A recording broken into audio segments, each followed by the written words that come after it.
Welcome back, everyone, to the High Tempo Sports Podcast, episode 102. And today is going to be a super fun episode, as in the last week, a crazy amount of things have happened in the NBA. Offseason is in full effect right now. The draft happened last Thursday. Free agency started on Monday, and we're on day 3 of free agency right now. And pretty much all the important things have happened. And yeah. It's been, we like gave you some time to catch up on all, because we were pumping out we had 3 podcasts. We squeezed in that episode 100 in our regular upload. So and that one was a different type of episode too. There was a lot of podcasts, but now that we are I wouldn't say behind, but there's a lot to catch up on. And it doesn't help that the draft and free agency are damn near back-to-back days. Right. I mean, it's 4 days apart. Yeah, and exactly. Boom. Because we were going to squeeze in one to do our free agency predictions, but then it was by the time that one got updated or uploaded, free agency already been in full effect. Yeah, so it's we might as well wait to get all the news in. And while you're at it, go give us a subscribe on YouTube, comment, download our podcast on Apple Podcasts and Spotify. Rate if you're it 5 not, stars. What are you doing? What are you doing if you're just listening and not liking or anything? Yeah, you might as well support the local point? guys. Yeah, exactly. Just support them. We're just a couple guys from Beal. Just a couple of guys sitting here talking about sports. Yeah. I think that's actually our our bio on something. I think so too. A couple of guys talking about sports. But yeah, we have a lot to talk about today, so let's just hop right into it. We have a few things on the news, and then we're going to talk about pretty much every team and what they've done so far in this last week. Let's start with the news, though, something that just happened right now. Emoni Bates, former Michigan State basketball recruit, #1 player in the country, #1 player in high school, debatably, is reclassifying to 2021, so he is done in high school pretty much. He played his last game in high school with Bates Prep, Ipsy Prep, yeah, that's right. And he's done playing high school ball, and he will commit to one of the G League, Oregon, Memphis, or Michigan State to play this fall. I think it is still very likely of him to take the G League route. But now that you can make money off of yourself in college, I think that still leaves a window for it. But I would be very shocked if he goes to college. And I'm not trying to give my Michigan State bias here, but I feel like if he is going to go to college, he has to, why would he not go to State? And especially since State is still in his top 4, I guess, or whatever, you know? But I mean, I think the overtime elite league is still in his list too. Yeah, and isn't Penny Hardaway the coach of Memphis? Mm-hmm. I mean, that's got a lot of attractiveness to. Definitely. If you're the #1 and you're 6'9" and you're a 2, you're gonna want to play for one of those guys. And Penny Hardaway is that guy. He is that guy. Yeah. But at the same time, Memphis has had crazy classes the last 2 years and haven't made the tournament either. You see Jalen Durant, how much he was offered to play in G League, reportedly. Was it $1 million? Yeah, $1 million. So at that point, Emoni Bates to get $1 million. Amani's getting $1 million. But yeah, Jalen Durant is probably the same. They're both on that top player level. Yeah, top tier. He's definitely getting $1 million. Yeah, easily. But yeah, it's gonna be interesting because Emoni Bates is probably gonna have to make a decision somewhat soon. I mean, college basketball starts. Michigan State still has 2 open roster spots. We made Foster and Kithier transfer for no reason, so you might as well. Actually, I think we have 1 open roster spot, but yeah, I'm definitely not getting my hopes up, especially since he already left MSU. I don't want to. Come on, please come back. Yeah, but that's the thing. It just is. Why would he have State still in his top 4? Is it just respect? Since he left them, he doesn't want to diss them. It's probably a respect thing. Probably, right?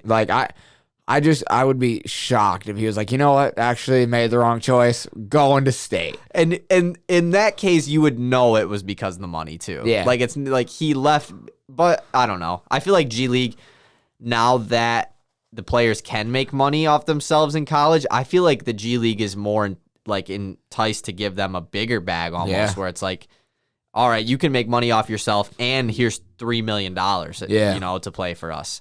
$3 million is nothing to them. So, I would do it if I feel like they are almost going to be forced to give these top guys a bigger bags. It's going to get really shaky here between G League and college sports. There's going to be there's going to be something that comes up and happens that's going to really raise some eyebrows and be whoa, Like probably, yeah. Something, I get what you're saying. There needs to be rules in place or something because it's kind of just now it's just free range. Players are signing like players you've never heard of are signing sponsorship deals, and it's like it's cool though. It is cool, and I think it should happen, but like there's going to be a point where like Bryce Young just got offered like he's offered seven figures. Crazy, yeah. Like imagine walking around on a college campus and you're at 7 figures next to the dude who's barely struggling to pay rent in his dorms.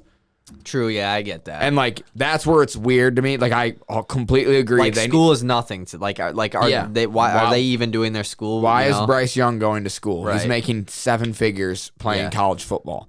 Like there's no reason for that kid to go to school. And so that's where the line Saban Lee is returning to the Detroit Pistons on a 3-year deal. Oh hell yeah! Just popped up. Breaking news.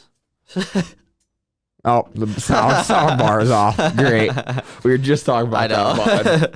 Yeah, no words on his deal at all, but that's cool. And like the lines are gonna start getting crossed, and like, why is Bryce Young sitting on a college campus making 7 figures? There's no point. So that's where it kind of gets shaky. But like, but this is also the first year of it too, so we'll see. I definitely think they need to make money, and it's just an adjustment. I think it won't be weird in 3 years. Right now it is, but in 3 years it's like.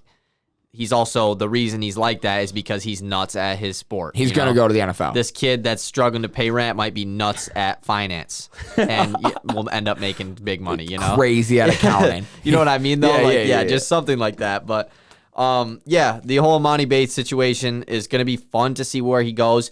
I kind of, this is going to sound weird, but I kind of am hoping he goes to the G League just because I would like to see him play against these pros. Obviously, I want him to go to state, but I think it would be awesome to see him play in the G League because their games are always on TV too, and he'll probably have a couple other guys, top high school players, playing with him like the G League team did last year. Yeah, and like since Imani's been a freshman in high school, he's been being compared to pros. Like I remember his freshman year of high school. I don't know who. Somebody came out and said it was some scout or somebody higher up in the basketball world. It was like he could come in and be the 9th man on some NBA I saw rosters. that. I remember hearing that. Yeah, when they won it all. Probably bullshit. Like I highly doubt like that. 15 or 14. But like now we have an opportunity to see him play against real pros next season, which is what we've been all waiting for since Imani's been in 8th grade. And even like last year, I feel like was his first real. I don't want to speak for Imani or anything, but like last year playing for Ipsy Prep was like their first. He was playing like nationally really good teams week in and week out. Not like obviously he was still playing like AAU ball and everything, but like Chet Holmgren during the basketball season, like that game was super fun to watch. So that game was crazy. Yeah, it's gonna be fun to see how everything goes down with Imani Bates. But let's move on. Team USA, after their struggle in exhibition, their struggle in group play. Just the one group play loss to France, but they are finally starting to put it together. They beat Spain in the quarterfinal game it was in the middle of the night on like Monday or Sunday night. And now they are taking on Australia in the semifinal. So if they win this game, they're going to medal at least in bronze or gold, silver or gold, obviously. But they're taking on Australia. It is going to be a dogfight. New teammates, KD versus Patty Mills. Who will be? Patty Mills is averaging like 20 a game in the Olympics. GOAT. Yeah, he averages more than KD does in the Olympics. Yeah. So, but Team USA definitely has been putting it together, getting some solid wins, and they play tonight, but it's at like 12:15 at night, so it's technically like Thursday. Yeah, which is just like that's the one crappy part, and it's not even on TV. You have to get what's this Peacock? NBC. You have to get Peacock to watch it. What? So. Who's it's not even Peacock? on. It's not even on NBC. Yeah, I don't. No, yeah. I haven't gotten to watch any Olympic battle. I've watched one game, and it was like Spain versus France. I've seen highlights, but yeah, it's the Olympics. Low key, it just kind of sucks the timing. It sucks that they're in Tokyo. Like, hey, 2028 will be in LA. Is it really? Oh, sweet. We'll get to watch everything. Is in Paris. We're gonna take that whole 2 weeks off of work and just watch every Olympic. Watch every single event. Every Olympic. Because they'll be on 24/7 probably. Yeah, oh, absolutely. I cannot wait. But the winner of this, I don't know. I would say the winner of this game probably wins gold. But Slovenia's right there. In the other semifinal game, we have Luka and Slovenia taking on France. So we got Evan Fournier versus Luka. This is going to be a good one too. because Slovenia, Luka has yet to lose in EuroLeague play since joining the NBA. France beat Team USA a week ago, week and a half ago. So both of these games should be good. I honestly don't expect Team USA to just walk away with the gold in these semifinal and final it's games. not like that anymore. Basketball's not that way, but it is crazy to think Kevin Durant is the best player in USA. Let's just say, objectively, he is the best. He might not play the best every game, but he is. And the guy that he's playing is Patty Mills. Yeah. Patty Mills is a seventh man on most NBA rosters. He'll probably be the 10th man for Brooklyn. And this dude might come out and give 25 to Team he USA. most likely will, yeah. He's going to come to the league next year. He's going to cook. And be a damn role player, averages 7 points a game. That's absolutely nuts to me. Luka has been on a tear. I did get to watch a little bit of his games. I got to watch it. Me and Jack were sitting there watching it. They got Zoran Dragic. Yeah, Goran's little brother. Yeah, he played in the league for a little bit. Yeah, he with for Phoenix. 2 years. Yeah, I remember that when he was in 2K. But Luka is just he doesn't even look like he's trying his ass off, but he also can't try that much on defense because if he gets in foul trouble, it is over. Yeah, it's game over for sure. It's he just kind of plays Olay defense, but offensively, Slovenia is the best team I've ever seen ever. They put up numbers. They surrounded him with shooters, and they shoot the shit out of the ball. Yeah. Oh, I thought you had big news. No, it was just the Sabanly thing again. Go America. Go USA. Shout out Gabby Thomas. Shout out Sydney McLaughlin. Oh, yeah, I saw that. That race last night was super intense. Shout out Simone Biles for coming back and competing. Is she competing? She did compete in the beam. Really? She won bronze on the beam. Nice. Shout out her for making her turn, coming back to full form. Definitely. Or not full form. Full form. Still just competing in general. Competing. Next on the news, this also came out today. Lamarcus Aldridge, who retired from the NBA last season due to a heart intuition or something like that, but it was heart issues. Pretty scary stuff. He was forced to retire after playing 1 or 2 games with the Brooklyn Nets, signing with them. Is now seriously considering a return to the NBA after apparently he had made a great recovery from his heart issues, and doctors are saying that he should be able to play. So there's a chance we could see Lamarcus Aldridge back in the NBA this season, and I would assume it would be with Brooklyn, right? Just because he signed with them and played a game or 2 and then had to retire. So, but the way I was reading it made it sound like he was going back to San Antonio. Oh, really? I didn't read it into it that much. Maybe I just misread it because I was driving when I read it. So it sounded like he was oh yeah, he's probably going back to San Antonio, which would be kind of odd. It just why? Just at this point, you can go to Brooklyn, bro. Brooklyn. I don't care. Yeah, just go. Brooklyn. Play. It's not like they won the chip last year. They haven't gotten one yet. It's just not go. like he was amazing in his. There's a couple other super teams now, so just go to Brooklyn. Just go. And he also has, he had a heart issue. He's probably not gonna come back and just be dogging. He's not gonna be Lamarcus. He's not gonna Aldridge. be 35 and 15. Just let him play. But we'll see. That would be awesome if he comes back, though. Yeah, absolutely. Couple more things on the news before we hop into the offseason talk. NFL, Carson Wentz, newly acquired QB for the Indianapolis Colts, is going to miss 5 to 12 weeks, which is a large gap of time. I would assume it's more to the 10 to 12 weeks area. He had surgery on his foot. I don't know if he broke his foot, but it was a foot injury, had surgery. He's going to be out for some time, which really sucks because the Colts, I'm not saying that they are screwed now, but they were, going to have a pretty good season, and Carson Wentz, I thought, was going to be a breakout guy. We talked about him. He was my super duper dark horse MVP guy. And it's funny because Nick Foles, I'm pretty sure, is the backup for the Colts. So Nick Foles is backing up Carson Wentz again. They don't have Jacoby Brissett anymore. There's been talk. Phillip Rivers has said he's staying ready in case of a call back to the NFL, which is just you haven't even the season after hasn't even started yet. Yeah, this was upsetting for me as a fantasy football player too. He was gonna be a pick for me. I was gonna take Carson Wentz at some point during the draft. Yeah, last round. Yeah, hey, let's grab Carson Wentz. He could be the MVP. He had one of them seasons. Never know. You like you said, you never know. And he's playing with a great team. Indianapolis will great be good offensive without line him. too. So Yeah. and and that's the thing. He was probably not going to be getting hit that much because he has the best offensive line he's ever played with. Well, didn't somebody else get hurt on the Colts with the same injury? A lineman? I thought I read something about an O lineman. Maybe I didn't. Maybe. But this was actually this was sad news. I hate injuries, man. Yeah, they suck. I hate injuries. Hate them. They definitely suck.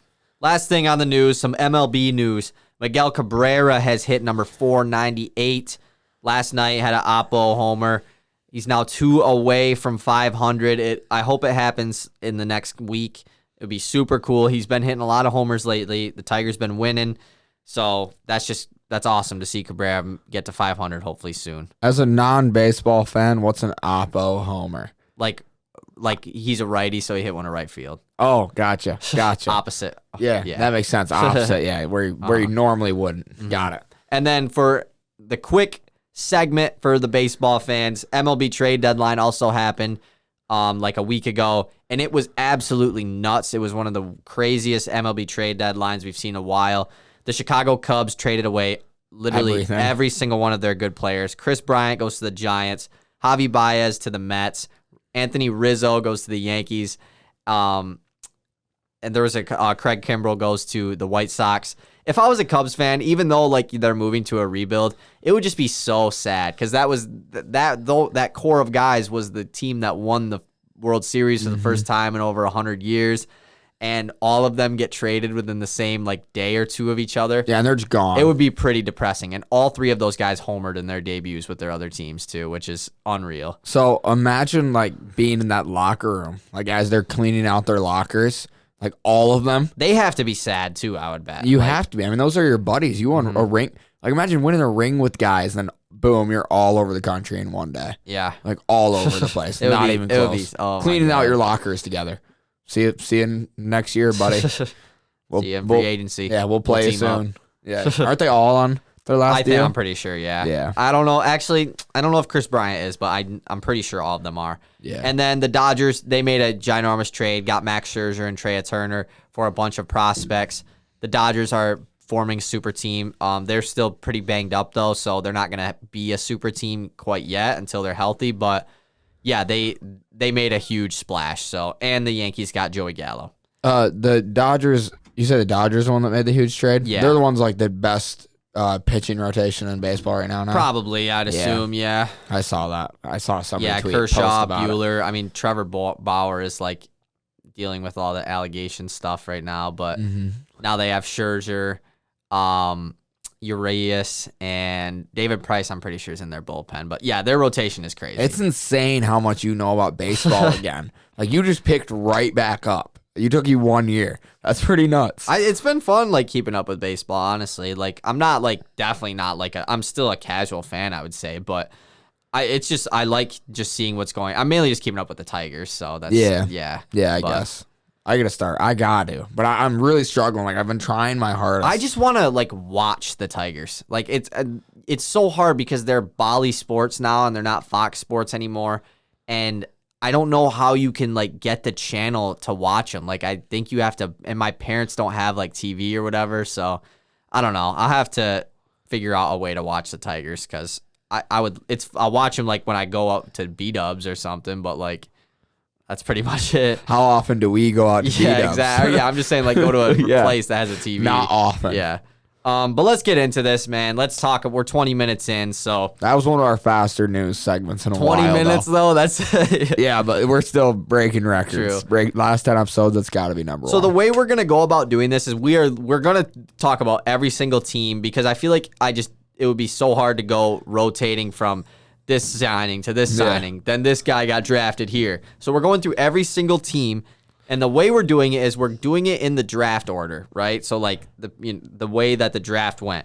The Pistons first, but then after the Pistons, I got 4 teams just sneaking in there that had the huge offseason that didn't have any picks. So, and then Houston is like, then we'll pick back up with Houston. So this is where the episode starts, and the episode is titled NBA Offseason Catch-Up or, like, NBA Offseason Recap. Yeah.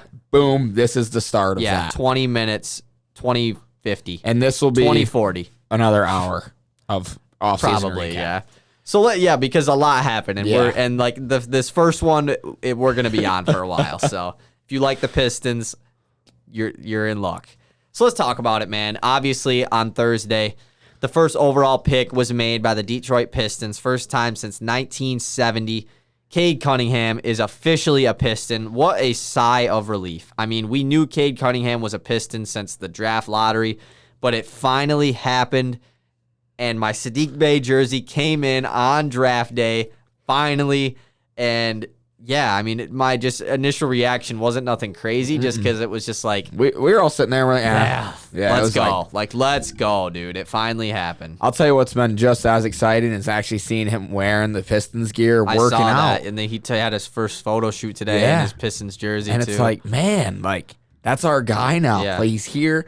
That's our franchise player for the next, hopefully, 15 seasons. At minimum 4. At minimum 5 years. Yeah. Like he'll be on the team for the next 5 years. Which hopefully at least 10, but I'm really hoping, and I do believe. What if he sucks though? Then we'd want him off the team. Hey, if he sucks, honestly, I'll take it. At least we tried. We got to be happy for a little bit. Yeah, we tried our hardest. We talk about this all the time, but the Pistons last offseason really had a lot of question marks, how long is this team going to be rebuilding for? And our rookies really played well last year. Jeremy Grant broke out. Plumlee had a pretty good season. And we get the first overall pick in the draft lottery, and things really flipped around for the Pistons very quickly. And now we have a great young core. Adding to that core, though, with Cade Cunningham in the second round, the Pistons did not trade up into the first round, which I was hoping that they would, or maybe trade up to the late or to the early second round, because I didn't really want to add 3 or 4 rookies to this team, because we already have a lot of guys that I feel like should be getting minutes next year. But we deal Mason Plumlee to the Charlotte Hornets, along with the 37th pick, which ended up being JT Thor for the Hornets, for the 57th pick. So it was just a salary dump. Traded back 20 picks to dump Plumlee's contract. I think he'll be good for Charlotte. I think he's a nice piece for them. And I'm going to miss Plumlee. I liked the 1 year of Plumlee. Last year when we signed him, I wasn't a big fan.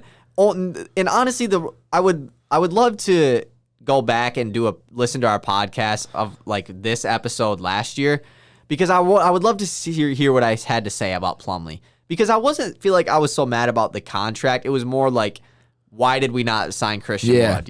We signed Plumlee. But at the same time, that 1 year of Plumlee was fun. I had a lot of fun watching.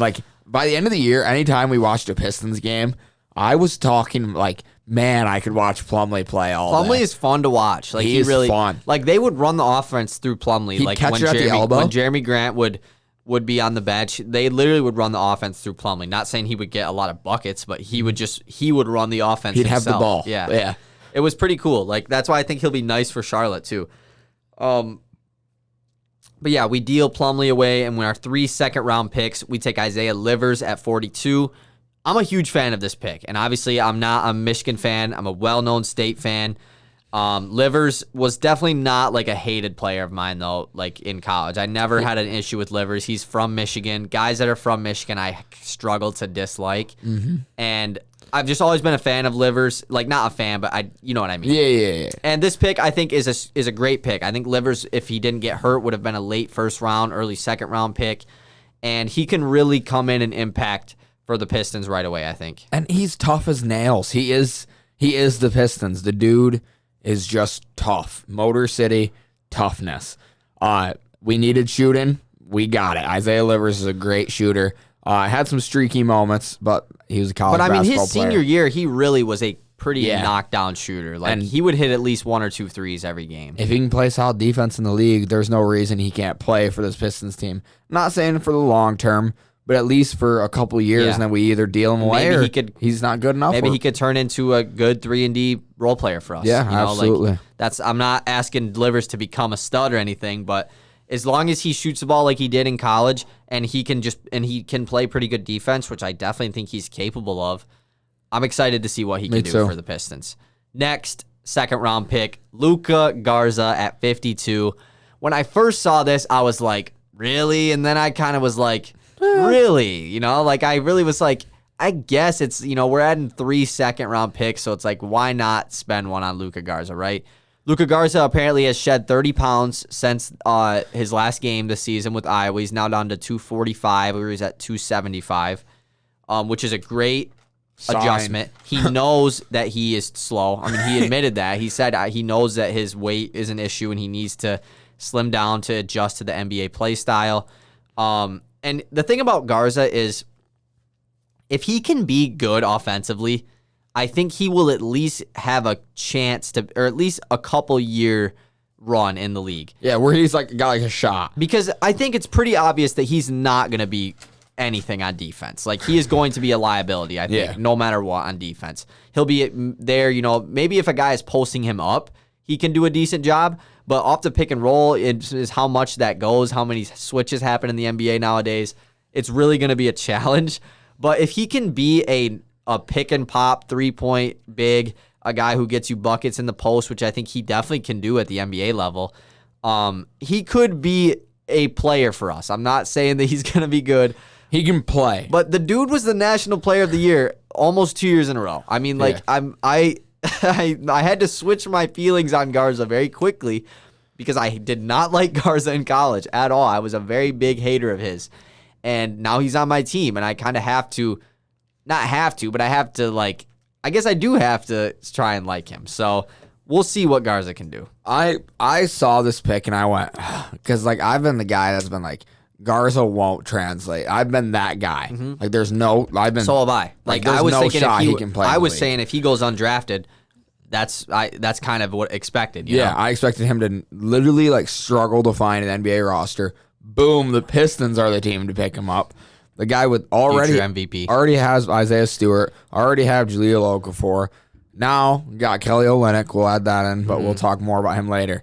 And it was at the time it was just Jahlil and Isaiah. And I was like, really? That's gonna be our new young big that we try and work into the rotation. I was like, I'm not really sure about that. The way Dwayne Casey's been talking about him. He said he didn't realize he could shoot the ball this well. And he said, I knew he was a shooter at Iowa, but I didn't think he could shoot the ball this well. That's the thing, too. He was a pretty decent shooter for his first 3 years at Iowa, but his senior year at Iowa, he was lights out. I mean, he would have games where he'd hit 5 or 6 threes, no doubt. He's catching that ball and shooting it immediately. He's a very confident shooter. And that's what I'm saying. If he can at least be a poppin' pig. What is the term? Pick and pop, yeah. If he can be a pick and pop big, offensive big for us, I think he at least has a chance. And shout out his dad. Yeah, his dad is making me a fan. I saw his that. His dad is what did he tweet? The Detroit Pistons got a great one. Luka can really shoot the rock, plays his heart out. Best Luka in the league. Best Luka in the league. No question about it. Luka Garza is way better than Luka Šamanić. I think that's only Luka, I'm pretty sure. Yeah, I don't know another one. I thought it was Semantic. I don't know, something like that. But one more thing about Garza before we move on. He is going to dominate the Summer League. So I'm calling it right now. He is going to go off in the Summer League. And I don't think him going off in the Summer League should make us think that he's going to be nuts in the actual league.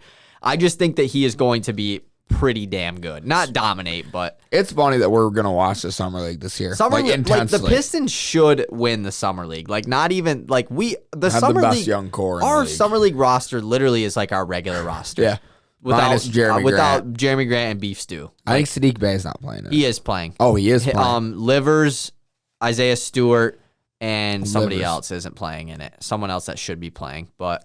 No, Sekou is playing in it again. Yeah, did you see a couple of guys who are playing? Sadiq might not be playing in it. Actually, I don't know. Have you seen a couple of guys that are playing in this, Michael Beasley? Yeah, the Pistons haven't released their roster yet. What is Michael Beasley doing in the Summer League? There's a couple other random older Jordan Crawford. Leaguers.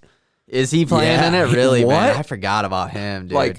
Why is he playing in it? Might as well. Beasley, dude, he'll probably go off. He'll probably play well. No, he's baby Kevin Durant, but older. And then our last second-round pick was Balsa Koprivica out of Florida State. He was a 2-year player at Florida State, I'm pretty sure. I'm cool with us drafting 2 centers because I think Koprivica and Garza are 2 different players, whereas Garza is a more offensive player. a more of a outside, will knock down the shot, but he's a slower guy. Koprivica is a pretty athletic 7'1" center, but doesn't shoot. I think he shot like 1 or 2 threes in his college career at Florida State. But the film of him shooting at Pistons training camp, he's got a nice jumper. I mean, his jumper definitely looks like it ain't broke. He definitely has a good looking jumper. He was knocking down a lot of corner threes. He definitely seems like he could be a mid-range shooter. And he's a good rim protector. He's a faster player. So I think Koprivica honestly has a higher ceiling than Garza does. So. I think he has a more likely of a chance, I guess, higher chance of playing like big time minutes. If you're unathletic and you can't score the rock extremely well, there's no room for you on a basketball court, like at the NBA level. If you are athletic and play defense, you're gonna at least get a shot. Yeah, you can play in the league. If you play defense and you can rebound, there's a spot up for you on the basketball floor. Definitely. And Koprivica does both of those. So. Yep. And then let's move on to Pistons free agency. Let's get the 2 minor deals out of the way. Corey Joseph is back on a 2-year, $10 million contract. That's a steal, by the way. Cool with that. That's a steal of a deal. I think Corey Joseph is going to be a nice backup PG for us. We did bring back Saban Lee as well, so hopefully Saban Lee will still get some minutes. I don't want Corey Joseph to be, getting 25, 30 minutes a night like he was last year, but yeah, I think it is a steal. Trey Lyles on a 2-year, $5 million contract. Fuck Trey Lyles. Why the hell did we get Trey Lyles? We don't like Trey Lyles. Like, get him out of here. He doesn't like the Pistons. Why would we sign him? He's just like every other person on Twitter right now. Cade doesn't want to be in Detroit. Yeah. Like, shut up. You didn't watch Pistons basketball last year. Trey Lyles signing is very confusing to me. I hope he doesn't play, but he will probably be our backup 5, not going to lie. I hope this is his burial of his NBA career. I hope he plays the first couple games cuz Trey Lyles probably he's going to play, I'd assume. Yeah. 2-year contract but I hope he sucks right from the start so they quit playing him. But who knows? I hope he looks like Sekou. I hope he goes out there and looks like Sekou did. And then the big one, though, is Kelly Olynyk. 3-year, $37 million. Signed him within the first half an hour, 20 minutes of free agency.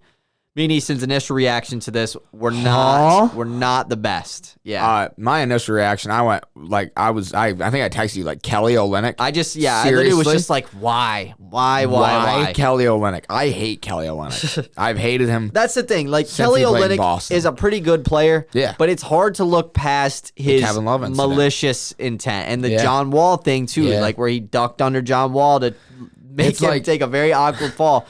It's like when the Pistons signed Zaza, bro. When the Pistons signed Pachulia, this is a little different because Pachulia was just a guy. We just need a guy to play. Olynyk is okay, we gave him some money to be a part of our core, you know? But so this is a little different because Zaza was nothing. But I hate Kelly Olynyk. I don't like Olynyk. Am I going to grow to like Olynyk? Yeah. I think as soon as I see him make his first 3 with the Pistons, fans. Bingo, that's Olynyk for 3.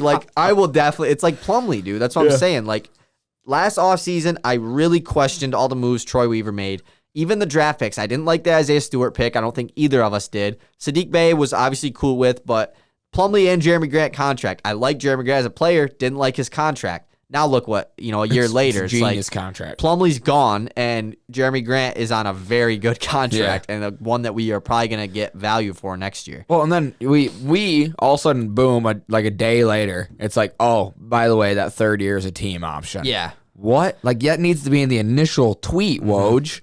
That can't be. That can't come out later, dude. That's it. Because then it's 3rd-year team option. What a great contract. Yeah, now the Plumlee or the Olynyk deal, I am a fan of. And that's the thing. Your initial reaction is always going to be either love or hate. It's never going to be oh, this might work. The initial reaction of any signing like that is always overpay or holy shit, it's a steal. Yeah. This one I was why did we do that? But then even before the team option stuff came out, I was Olynyk is going to be nice for Cade and Killian. Mm-hmm. He can space the floor. We need shooting. The Pistons that's one of the biggest things that we didn't have last year, or at least with our current core of guys. And Olynyk is probably going to come in and be our best shooter, dead ass. He probably will be our best shooter. Sadiq Bey. I think Olynyk is probably a better shooter than Sadiq Bey. Olynyk was nice with Houston last year. Yeah, bro. but like he was on Houston. I know, and he Like, had, they did he had that a very intentionally. he had a very high volume, yes, and he was going into a free agent year, so he was trying to boost his. But like as far as just shooting, Sadiq Bey is going to be a better player, obviously, but just shooting. I'm not saying like it's by a huge gap. Yeah. It's just going to be good for our team. Yeah, and Kelly Olynyk's played with a lot of talent throughout his career, a lot of it, and he's gone very far. Been to a finals, I still don't like conference finals. I hate him, but a lot of talent that he's played around can bring in that veteran leadership if he needs to, and really kind of like take the guards under their wing, mentor him. Mentor Cade and Killian, just like telling them like, hey, this is how the other guys did it. You can either do it like them or, Cade, you're like, Cade. You drive to the hoop, you pass to me, and I'll shoot. Yeah, and I'll hit it. Like, just trust me. Olynyk will hit deep. Like, he will hit shots, too. That's the thing about Olynyk like, can score. Like, he's not a bad player. I just don't like him. Is Kelly Olynyk just Luka Garza? If Luka Garza's peak? Turns out. that's Honestly, his ceiling. Yeah. Kelly Olynyk might be Luka Garza's ceiling. Which that would be, I mean, that'd be cool. Like, that would be whatever. Luka can do it. But Olynyk, the only thing about, that I still don't really like about it is Olynyk is probably going to start. That's the only issue that I have. Olynyk will probably start at center because Isaiah Stewart is dealing with an injury this offseason. He's been in a boot for most of the offseason. He won't be playing in Summer League. So I assume that Olynyk will get the start over Isaiah Stewart, especially because this team doesn't have a backup center. But Olynyk is not a center. Like, I think he really needs to be that backup 4. But we have a lot of guys at the backup 4. And Livers is probably going to be a 3 for us. But Sekou obviously is still on our squad too. But this team can be very versatile. So we have a lot of guys that can play different positions. I'm just excited to see Dwayne Casey's rotation of guys because this team has we still have to re-sign Hami Diallo. That's something that hasn't happened yet. I'll be kind of sad. And I would love for it to, but yeah, we'll see. Real quick, just like super quick before we move on. Is it time to move on from Sekou? Yeah, I think so. I think so and too. that's the thing, especially after drafting 4 rookies, signing Olynyk, signing Lyles. Sekou's done. Sekou, I think we don't, and that's Sekou still can play. Like, he's still going to get minutes, but I just don't think this team, especially with the current core that we have, we don't have any more room to try and grow Sekou as a player. I guess like Sekou, if move out, it's another good turn. He's still as good as he was his rookie year, and it's just like he's in his. But the thing about Sekou though, he's still only like 21. I think he's 20. Maybe. He's 20 or 21. He's younger than younger than Sadiq Bey. Like he's still one of the youngest guys on our squad. And so he definitely still has time to get better. But it's just like not with this Pistons team. I don't think we have 25, 30 minutes to give Sekou anymore, you know? We have way too many guys that need to be getting top minutes. Think about like you're making your 2K rotation. Yeah. Sekou gets 6. Sekou gets like 12 max. I don't have that many minutes on 2K. Okay, opening game rotation. We're going to have Killian Hayes, Cade Cunningham, Sadiq Bey, Jeremy Grant, Kelly Olynyk, let's say. And so let's say that the Pistons are going to play 10 or 11 guys because at the beginning of the year, you'll usually play more guys than usual. Corey Joseph, backup. Corey Joe, backup PG. Hopefully Hami at the 2. Hopefully Hami. I think Livers will get minutes. Livers at the 3. Game 1, I think. Yep. At the 4. At the 4, Lyles let's count Sekou. Yep, / 10, Sekou. Isaiah Stewart, obviously, 11. You still have Saban Lee. You still have Jahlil Okafor, who needs We minutes. have Josh Jackson. Josh Jackson's going to play. Oh, my word. Yeah, never mind. So Josh Jackson plays Livers at 3. might not play, Yeah, actually, Livers might not play. Right at the start. You might run Hami. But we have 12 guys that I would like to be getting minutes, and that's not including Livers, Garza, or Koprivica. Yeah.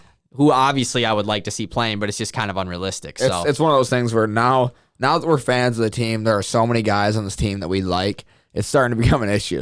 And another thing too, now that the Pistons are getting better, and I'll talk about this more as free agency goes, I'm excited because now I'm going to start to dislike more teams. There is not really a single team in the league that I don't really like the Bulls. I never have, but that's just because I'm a Pistons fan, I feel like. Yeah, but you can't be both. But other than that, I don't have a team that I dislike. As soon as the Pistons get in a playoff series and lose to a team, I hate I hate them. Yeah. There's a lot of teams in the MLB that I still really hate just because of the Tiger. Like the San Francisco Giants hate the Giants. I've been to a Giants game in San Francisco, and I didn't even want to go because I hate the Giants. Were you like damn near booing? Like you're the one, boo! Why are you booing? You remember the 2011 Tiger series? You remember when they swept us in 2013, bro? The St. Louis Cardinals. Hate the St. Louis Cardinals. Absolutely hate them. Even like when Albert Pujols, I never liked him until he got to the Angels. Screw And it was always Pujols. like Pujols versus Cabrera, Yeah, and like Cabrera's for sure better. So, no question about it. anyways, I think it's time to move on though. We've been on the Pistons for like 20 minutes. This next team we're gonna be on for a while as well. So, like I said, after the Pistons, we're gonna sneak in these couple big free agency teams. Starting off with the LA Lakers. The Los Angeles Lakers have done crazy things this offseason, starting with the Russell Westbrook trade. We have not gotten to talk about this yet. This happened on draft day. They moved Kyle Kuzma, KCP, and Montrezl Harrell, plus the 22nd pick in the draft for Russell Westbrook. Absolute steal for Westbrook. Westbrook is on a ginormous contract, so it's probably why it was such a steal, but you pretty much gave up nothing for Westbrook. I mean, dude, honestly though, because Harrell's on a 1-year deal, but as far as like contract situation goes, you pretty much gave up nothing. Harrell's gone after next year. KCP's gone after next year. The Wizards didn't even use the 22nd pick. They traded it. And you get Kuzma. You pretty much got Kuzma for Westbrook. Which is a good deal. Which for the Lakers, yeah, I'm taking that. It's fair for the Wizards too. That's a great. I think it is fair for the Wizards too, but I'm just saying in the Lakers aspects of things. I can't believe that's all the Lakers had to give up. But that's the thing. The Wizards, though, you got off of Westbrook's contract, and then you're going to have a lot of more money freed up with these guys, Harrell and KCP's contracts after next year. So it's a W for both teams, I think. But after the Russell Westbrook signing or trading, it was really like, what now? What did the Lakers do? Because obviously this team can't shoot. They had them three, Marc Gasol, and I think that was it on their roster. They didn't really have anything on their roster, and it was like they need to fill 8, they need to get 8 more dudes on the minimum, and with a 1 mid-level exception to get a rotation of guys. And damn, did they do a good job of filling that out. They literally did. Like, I don't know if I could have drawn up. Like, yeah, the meme right now is that they're old. I do not care. Yeah. Like, LeBron isn't that old to me. Russell Westbrook still averages a triple-double a game. And Anthony Davis is not old at all. So, like, your 3 superstars, yeah, they're surrounded by old dudes, but that's fine. And that's, like their first few signings, they got a bunch of dudes for the minimum. They got Trevor Ariza on the minimum. Dwight Howard is coming back on the minimum. Kent Bazemore and Wayne Ellington. Wayne Ellington, a huge signing for them, by the way. The best shooter. We in the know league. He was on the Pistons last year. He was lights out for the Pistons. And imagine him next to LeBron. He dead ass was like one of the best shooters in the league last year. Oh, he's gonna be like old. Remember when Ray was old as hell for Miami? He is gonna be. That's now Wayne Ellington. That's facts. And so they add those guys for the veteran minimum, and then they add Carmelo Anthony on the minimum, which is a huge pickup for them. And then with that mid-level exception, which was just so surprising to me that they could get these guys, they get Kendrick Nunn for a 2-year, $10 million deal, player option. Huge pickup. Huge pickup. I mean, he could be a really good backup PG for them, come off the bench and be a creator. And then they get Malik Monk, which I don't think the details for his contract have come out like at all. But yeah, getting Malik Monk is huge.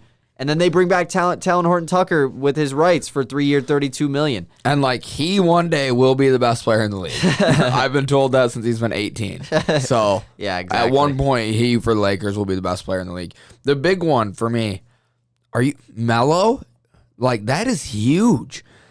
This is the only time in Melo's career where it's like, holy shit, they built a perfect roster for Carmelo.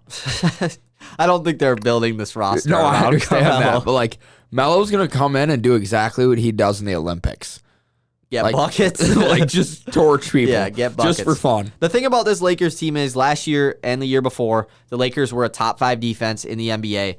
This team is not really filled with defenders. It is more of, okay, we are going to get a lot of guys that are really good at offense, and we have a few guys that are good at defense, but our offense is just going to be too good for everyone. Kind of like Brooklyn's, but I think the Lakers do have more defense than Brooklyn. I think this is really setting up for... Actually, go on. No, I don't remember what I was going to say. This is a great setup for LeBron to start taking a step back in minutes per game during the season. Russ and Anthony Davis can do all the regular season. They can get winning. a lot of wins just with them. They can too. get 60. Like, Bron definitely will be able to load manage this season well, so he's ready to go for the playoffs. 26 minutes a game. Yeah. Like, you don't need to be playing 30 minutes a game. This way team, in hell. Is this LeBron's best team? No. What? No. You don't the think big so? three? You don't think this team is better? This big three is better than Miami's big three, man.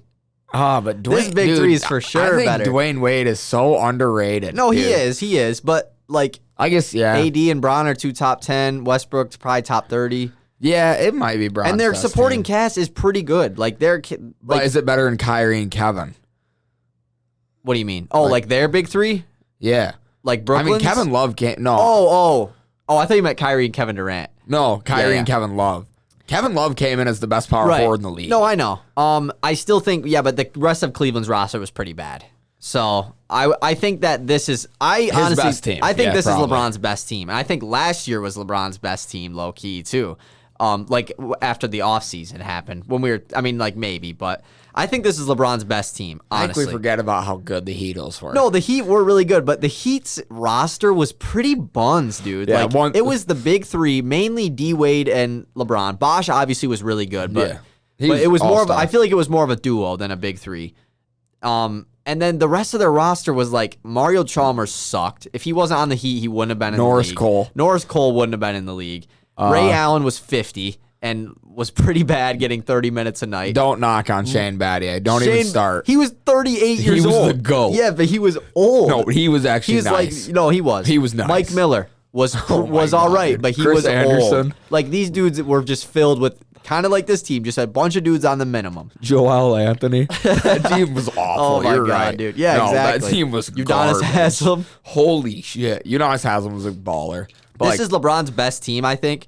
But the only thing I have about this team is I do think that the injury bug could be an issue with this team, obviously because of their age. Everyone, I think, is overreacting to their age, like I think you said.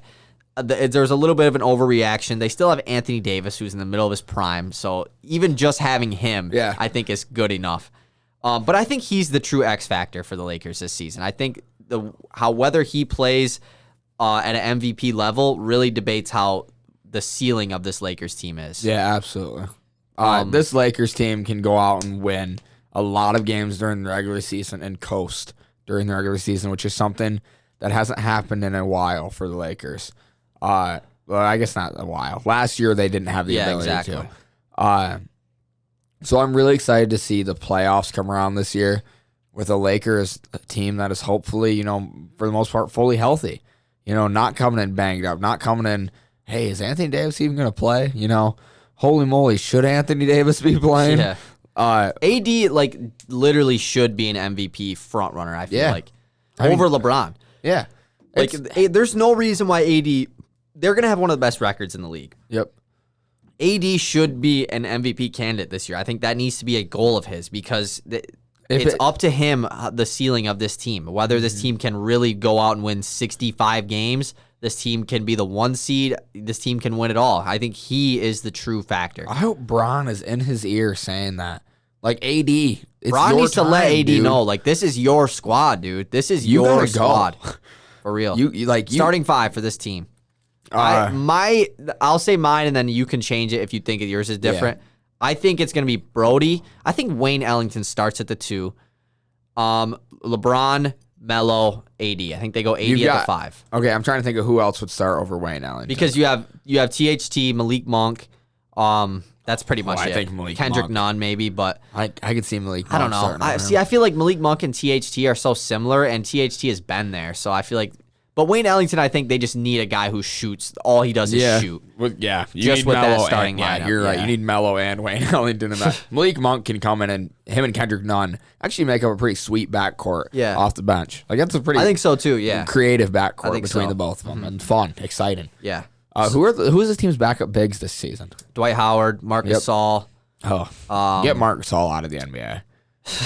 His time's come. That's pretty much it. Yeah. That's why I think that you start AD at the 5, just because you can have both those guys off the bench, whereas I don't think you should have one of them starting. And Like, Dwight barely played in Philly last year, so. Marcus Aldridge doesn't need. Dwight is back in LA for the third time, which is just funny. And I not saying that Marcus Aldridge can't play, but he's not a starting caliber center anymore, especially surrounded by this team. Definitely not. Anthony Davis needs to be a 5, and if he doesn't want to play it this year, trade him. And he has to with this team because this team needs the spacing with how little shooting there is. You know, like this team really does need the spacing. Defensively, this team is garbage. This team can't run Drummond, AD.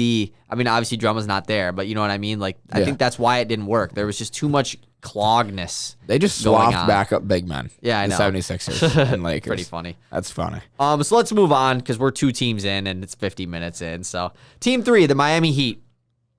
This is the team I want to talk the most about. Miami, yeah, but I think that there's less to talk about. They didn't sign 12 dudes like the Lakers did. Miami had a really big offseason. Starting off, this isn't like the first thing that happened, but Jimmy Butler gets extended. He will be making $50 million and he's 36 years old. That's all I have to say about that. You can take it how you want it. Love Jimmy Butler, but god damn, that is a pretty penny at 36. Yeah, definitely. But yeah, Kyle Lowry's the big one. They signed and trade for Kyle Lowry, sending Goran Dragic, Precious Achiuwa to the Toronto Raptors for Kyle Lowry. I think that's a huge move for, honestly, both teams. Toronto gets something out of Lowry, and Miami gets Lowry. You know, where there was Philly and New Orleans were the 2 other teams that were really trying to go after Lowry as well. Mm-hmm. Miami comes out and gets him. They signed Duncan Robinson to a 5-year, $90 million contract. Shout out the Michigan boy. Shout him out, baby. That's what you got. You know, all these shooters got paid this offseason, and he's the best of the best. One for Duncan. PJ Tucker leaves the reigning champion Milwaukee Bucks to join their rival team, I guess, the Miami Heat. 2-year, $15 million deal with a player option. And then the Miami Heat also bring in Markieff Morris, who has been a really good player for the Lakers the last 2 years and with the Pistons. And then they re-sign Oladipo to a 1-year deal as Oladipo looks to – he definitely is not going to start off the season playing. He had an injury later in the year. So we'll see what time he comes back because he could be a huge piece to this team, obviously. But he's probably just going to try and have a better end of the season so he can get paid next offseason. Yeah, and this team – is 9 guys deep of this is like the Hawks on roids. This team is loaded. Bam Adebayo, it will be all NBA next year with sitting next to Kyle Lowry. Kyle Lowry will turn him into he's already a monster. He will take him to that next step. You think so? Dude. When has Lowry played with a big though, like Bam? But I'm saying he's the elite smart guard. Oh yeah, I definitely agree. He's one of the smarter guards in the league. He's not crazy athletic. He's never been in his whole career. He just gets things done. And he did play with Marc Gasol. And True, yeah, you're right. And he made them damn good. They're not like that similar to Bam, but I get yeah, you're right though. He's played with elite bigs. But this team, when VO comes back, you have a starting lineup of Kyle Lowry. I'm going to name off their top 4, and then you can throw in the 5. No, I can go Kyle Lowry, Jimmy Butler, Duncan Robinson, Bam Adebayo. PJ will probably start. And then PJ. Yeah. That seems nice. It's a damn good I assume team. that, their starting 5 is probably going to be that, and then off the bench, you have, do they have a backup point guard? Okay, wait. End of season. Kyle Lowry, Victor Oladipo, Jimmy I don't think Butler. Depot would start, because then why would they bring Duncan off the bench, paying him that much? At the end of the year, though? It just depends on how Oladipo looks. I think Oladipo would be like a dope 6-man, honestly. But crazy it'd be for him to go back to being off the bench. Yeah. It's been a minute since that's happened. Yeah. PJ Tucker. Yeah, at least from the start of the year, it's going to be, because I guess that's the only thing we can really talk about, is the start of the year. You have that starting 5. Off the bench, I think Tyler Hero, it's huge for them getting Kyle Lowry, because Hero can play the 2-guard position, where he was having to play a lot of point guard last year. And that's not Tyler Hero. Tyler Hero's out there to get buckets, and he's Jordan Clarkson. Yeah, and he needs to. Yeah, he really needs to embrace a Jordan Clarkson type role. I hope that he has a better year. He became a clown of the NBA. He doesn't deserve it. He's 22. Yeah, 21. He can barely drink. And then this team also still has. Oh my gosh, I forget who they still have.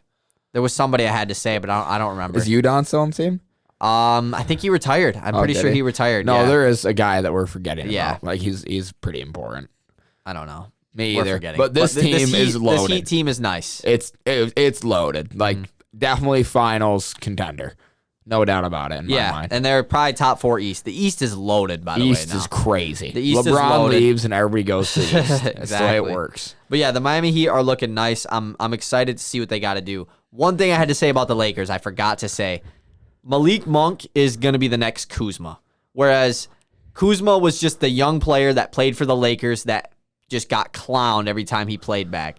That is going to be Malik Monk, I think. I think Malik Monk will have a game where he shoots 2 for 14 and just gets killed on Twitter. Yeah, Danny Green. Exactly. That KCP mold. would have that. I think Monk is going to be the next one of those guys. I mean, the Lakers need one. It's just, exactly. The Lakers need a guy. The Lakers. Yeah. And I think it's going to be Malik Monk. Just putting that out there. I really hope Mac McClung comes in and fills in Alex. I forgot. Yeah, I forgot about that. Let's move on, though. Yep. Another Eastern Conference team that had a fantastic offseason, the Chicago Bulls. Chicago Bulls make the first signing of free agency, bringing in Lonzo Ball, 4-year, $85 million. The Pelicans do not match, so that is huge. Lonzo is now on his 3rd team in the NBA. They bring in Alex Caruso on a 4-year, $37 million contract. And then they do a sign and trade on day 2 of free agency. After DeMar kind of didn't go anywhere on day 1. I really didn't know where he was going to end up going just because I didn't think Chicago was this team, honestly. I thought it was Miami, New York, L.A. But they sign and trade with DeMar DeRozan, 3-year, $85 million. They send them the Spurs, Thad Young, Aminu, and a future first-round pick, I think like 2024. And then for the sign and trade for Lonzo, it was Garrett Temple and Satoransky. Which is like highway robbery for Lonzo Ball. Yeah. That's a joke. Yeah, I mean, better than just letting him walk, but also he's restricted. But Tomas Satoransky, what is he? Like, he's a good player. And the craziest part about this is Lauri Markkanen is still a Bull, technically. I mean, they gave him the qualifying offer, so if no team gives him an offer, I guess he'll be back on a 1-year deal. But, and then this team also spent their 2nd-round pick drafting Ayo Dosunmu from Illinois. So this Bulls team just completely flipped the switch on their whole likeness. I mean, they went rebuild to all in. They have one of the smallest big threes ever formed between Vooch, DeRozan, and LaVine. However, a big 3 nonetheless with a great point guard in transition. DeRozan, LaVine, and Lonzo in transition is deadly. Time. That is scary. Divisions don't matter in basketball. Central Division is loaded because of this. The Bulls just came in and cleaned house and have a really good roster. They're going to be a fun-ass team to use in 2K. Probably, super fun. LaVine, Lonzo, Vooch, DeRozan. Man, that's a fun roster. I think that a lot of people are saying that DeMar and Lonzo don't fit because it's too much playmaking and Lonzo will not get to become the true point guard that he was supposed to since they got DeMar. I think DeMar probably is a better playmaker than Lonzo is as far as in the half court goes. Lonzo is just like you said, he's a transition guy. He's going to play great defense. He's going to be a catch and shoot 3 guy. I really think he's going to be more of what he should be in Chicago, honestly. I think that DeMar is going to help him because they're going to have 2 guys that can play make really well, and then they still have Zach LaVine, who I think averaged 5 assists or 6 assists a game last year. So, I'm super excited to see the Bulls. Their starting 5 is probably going to be Lonzo, LaVine, DeMar, Pat Williams probably at the 4, which I think he is a huge X factor. They have for this 3 team extremely good defenders on the floor, and they still have Kobe White coming off the bench, which I think is going to be good for him. I think he's another guy like Tyler Hero, which he's not really a point guard. I think he needs to mold more into that 6-man, come off the bench and get buckets. Yeah, and maybe Lauri Markkanen still. And they could also sign and trade Markkanen for a couple other good bench guys, This team is it's not like a the Bulls might be good. It's holy moly, the Bulls are going to be pretty good. I don't think they're going to I don't think they're going to win a championship, but are they going to definitely are going to make the playoffs. Are they going to be a first-round exit? That's where it's maybe, Could they knock off your favorite team? Maybe. This team, you should not see them in the playoffs and think, oh, easy one. This team is a group of guys fighting. DeMar DeRozan got traded away, and his team that he gave his heart and soul to won a chip. Vooch has barely made the playoffs in his whole career. I don't know if at all. Yeah, LaVine he made the Magic once or twice. Got traded away and started balling out, and it was oh, this kid can ball. LaVine never made the playoffs. Lonzo has never been given the credit he deserves. Yeah. This team is a guys fighting for legacies. That's a scary team to run into. That's a very scary team. Yeah, I'm excited to watch them play. Me too. We're going to have to play them a few times this season, so that'll be fun. 3? 4. 4. Yep. New York is the next team. This is the last team that we're going to talk about before we move on to going in the draft order. New York made a lot of surprising moves this offseason, and by that, I mean they brought back everyone. They brought back D. Rose, 343. Alec Burks, 3 for 30. Nerlens Noel, 3 for 32. And then they give Evan Fournier the bag, 4 years, $78 million. And then they, just as of this morning, Kemba Walker was bought out by the OKC Thunder, and the Knicks bring him in. I assume it is on a very small deal. I think it's just a 1-year deal just because, obviously, OKC is still going to be paying Kemba Walker. So, and then this team also traded back in the draft, drafted Quentin Grimes at pick 25, and they got Miles McBride in the early second round, too. So, pretty W of an offseason for the Knicks. Yeah, absolutely. A lot of people are worried that this is a fluke season for the Knicks. I think you're going to see the Knicks come back even harder. And I'm really hoping. Low-key, I know it sounds weird. It's like rooting for the Knicks, especially as like a Pistons fan. Like I am hoping. I kind of rooted for him last year though too. Yeah, I like Julius Randle. I like watching him. He's fun when he's balling. He's balling in the playoffs. Not fun to watch. Not at all. But Kemba now in New York, I like it. Back in New York, still kind of missing the playmaker. Yeah, they're still Randall's lacking. still kind of going to be like their guy, honestly. And if Kemba can become that, because they don't really. But he can't be. That's the thing, though. They don't really need Kemba to come in and average 25 or 20 even. Like they don't. That's not really what the Knicks. Fournier's kind of there to get average like 18. Randall's going to get his 20 plus. RJ Barrett needs to start progressing to that 20 plus. The one thing about this Knicks team is like they're on paper, they're not really the best defensive team, but they were like a top 5 defense last year and they have the best defensive coach in the NBA, maybe behind Greg Popovich in Tom Thibodeau. So I think that they're going to figure it out as far as defense goes. I was just surprised that the Knicks gave all these long-term contracts out because the last several seasons they've had the same strategy every offseason. That's let's give 8 dudes 1-year deals so that we can have max money in the offseason to bring in a top dog. And finally, they're like, you can't do that every year. You can do it for a couple years, especially when you're the Knicks because you have a high market to bring in free agents. But if you don't bring in a free agent for 3 years, 3 or 4 years, like it's just not gonna. You're gonna be bad for several years in a row.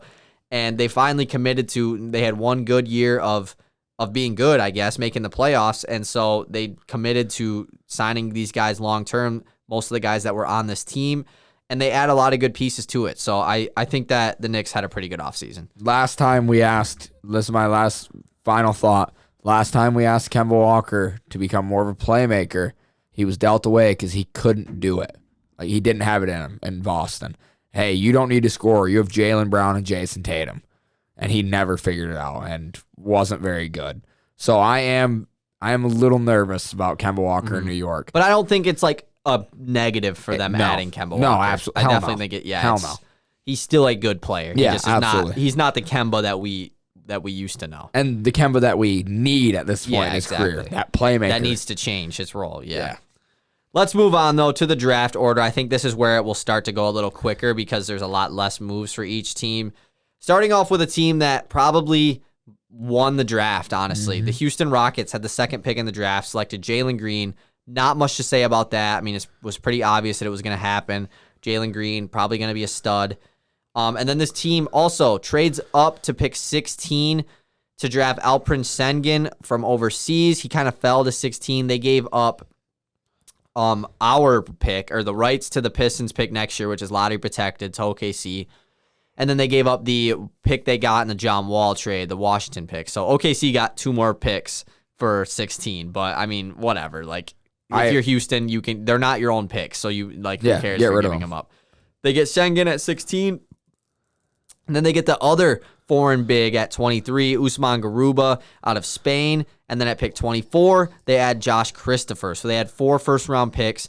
And I think that all of them I was happy with. I mean, Josh Christopher with your 4th first-round pick, I don't think it matters who you took. Yeah, exactly. And he's going to, that obviously is going to make your star, Jalen Green, happy. They're friends in high school. They played AAU ball together. really super fun duo in high school. Garuba kind of is the opposite of Schengen, where he is an elite defender, very athletic, big, slashing big. Schengen is an offensive player. So I think that they had a really good draft. So have you taken 7 minutes out of your day to watch a Schengen highlight reel?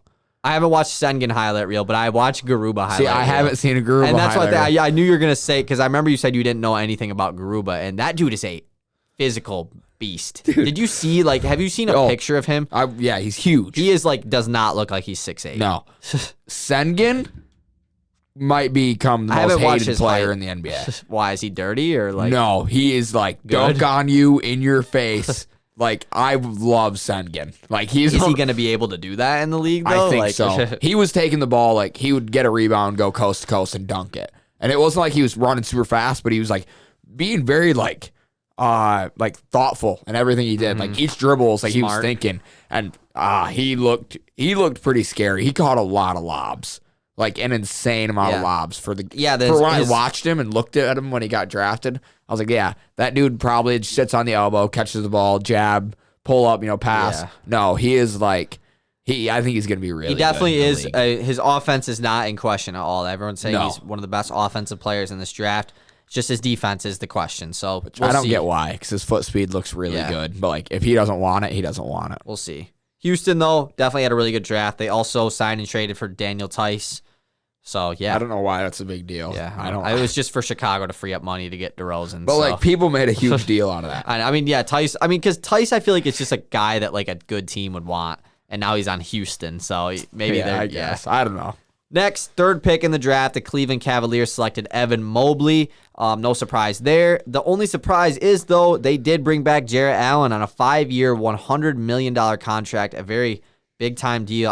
As far as length-wise, long deal for Jarrett Allen.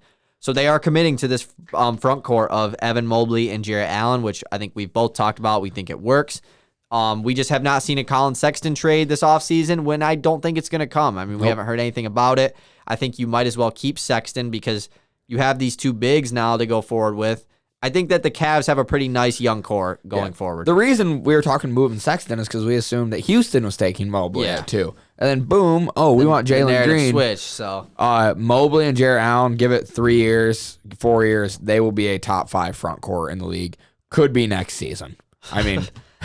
That's next season. That's his rookie year. I'm trying to think of other front courts to compare it to. Yeah, because you also said James Wiseman would be top 5 center in his second year in the NBA. Did I say that? Remember you put that in your Snapchat story? Oh yeah, Wiseman will be top 5 next year. That was because he played for the Warriors. Yeah, exactly. And that was before we even seen a game of it. So I'm pretty sure. No, I do think this front court will work, and if it doesn't.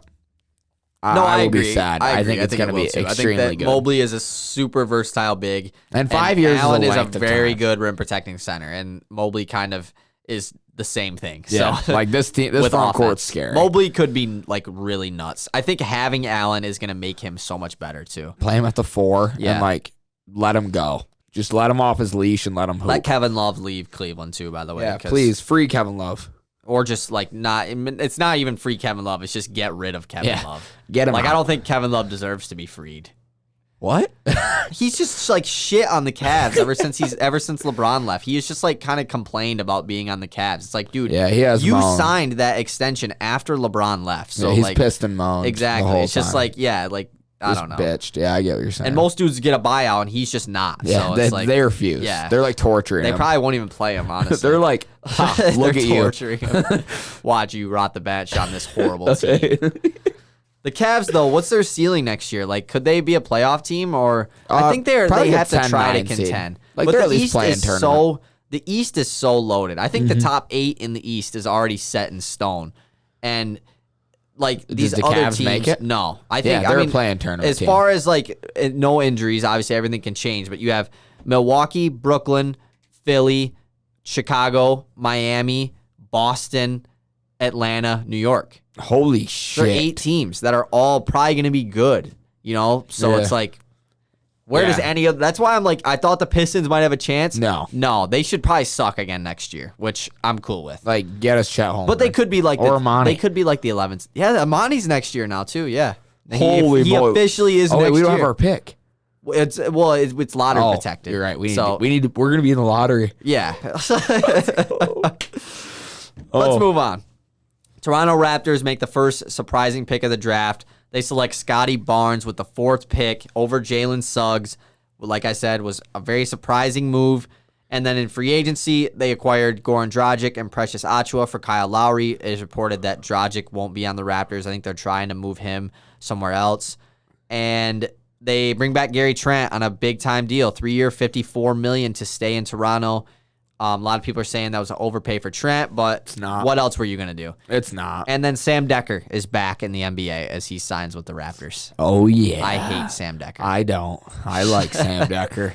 Anything to say, though, about the Raptors? Really surprised not taking Jalen Suggs here, especially after moving Kyle Lowry anyways. Like, I really expected that. Especially when you have, like, OG Anunoby still on the roster, Pascal Siakam. Yes, but that kind of makes me think they're going to move Siakam, right? Or, no, they can't move. I don't know. Apparently the Kings want Siakam. But why? But what would they give up? Yeah, Davion Mitchell. Ooh, Buddy Hield. Davion Mitchell and Buddy Hield. And a couple picks for Siakam. Buddy Hield comes off the bench behind Fred. That's pretty Siakam nice. And Mitchell, I think, with Toronto would be good. Yeah. Toronto went rebuild, but they took an odd direction into the rebuild. Scotty Barnes, I'm still kind of confused. And Toronto still is probably going to be good next year. So, read an article released. Yeah, no, Toronto will probably be good. I mean, Fred VanVleet, Pascal. If they keep Pascal, absolutely they should be. If you're not competing, that's an issue. Yeah.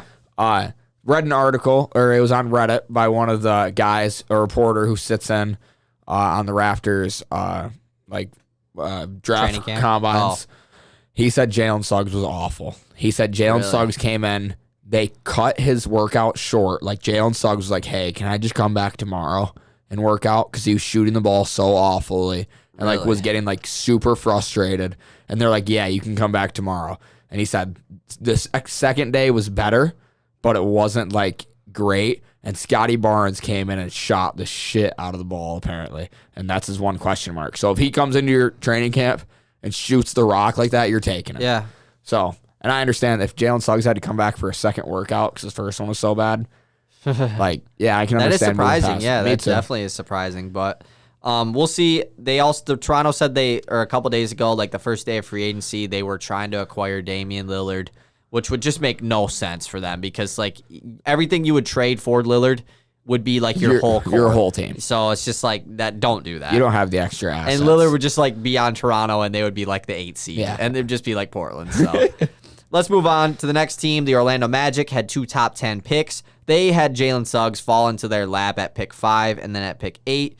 Kind of a surprising one. They took Franz Wagner. I think Franz Wagner, I'm not saying he was surprising he went this early. I just don't think he really is like fits Orlando, I guess. I think they have kind of enough forwards there, and Franz is a year older too.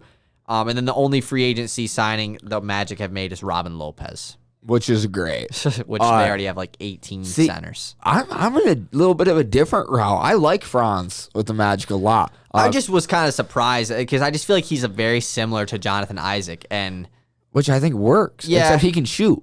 Like you stick him as a 3, you have 3 guards that can rotate in and out. Jalen Suggs, Markelle Fultz, and Cole Anthony. I feel like Fultz is going to get moved, honestly. I hope because they have a lot of guards. I want him to be like the ball dominant guard. He can run the 2. In all honesty, start Jalen Suggs, and that starting 5. Jonathan Isaac won't be back right away, right? He's not going to start the season. I think he will. We discussed this the last whole year. podcast. Yeah. At the 1, you can start Jalen Suggs. 2, Markelle Fultz. 3, Franz. 4, Jonathan Isaac. 5. I think Franz starts. They got T. Ross still though.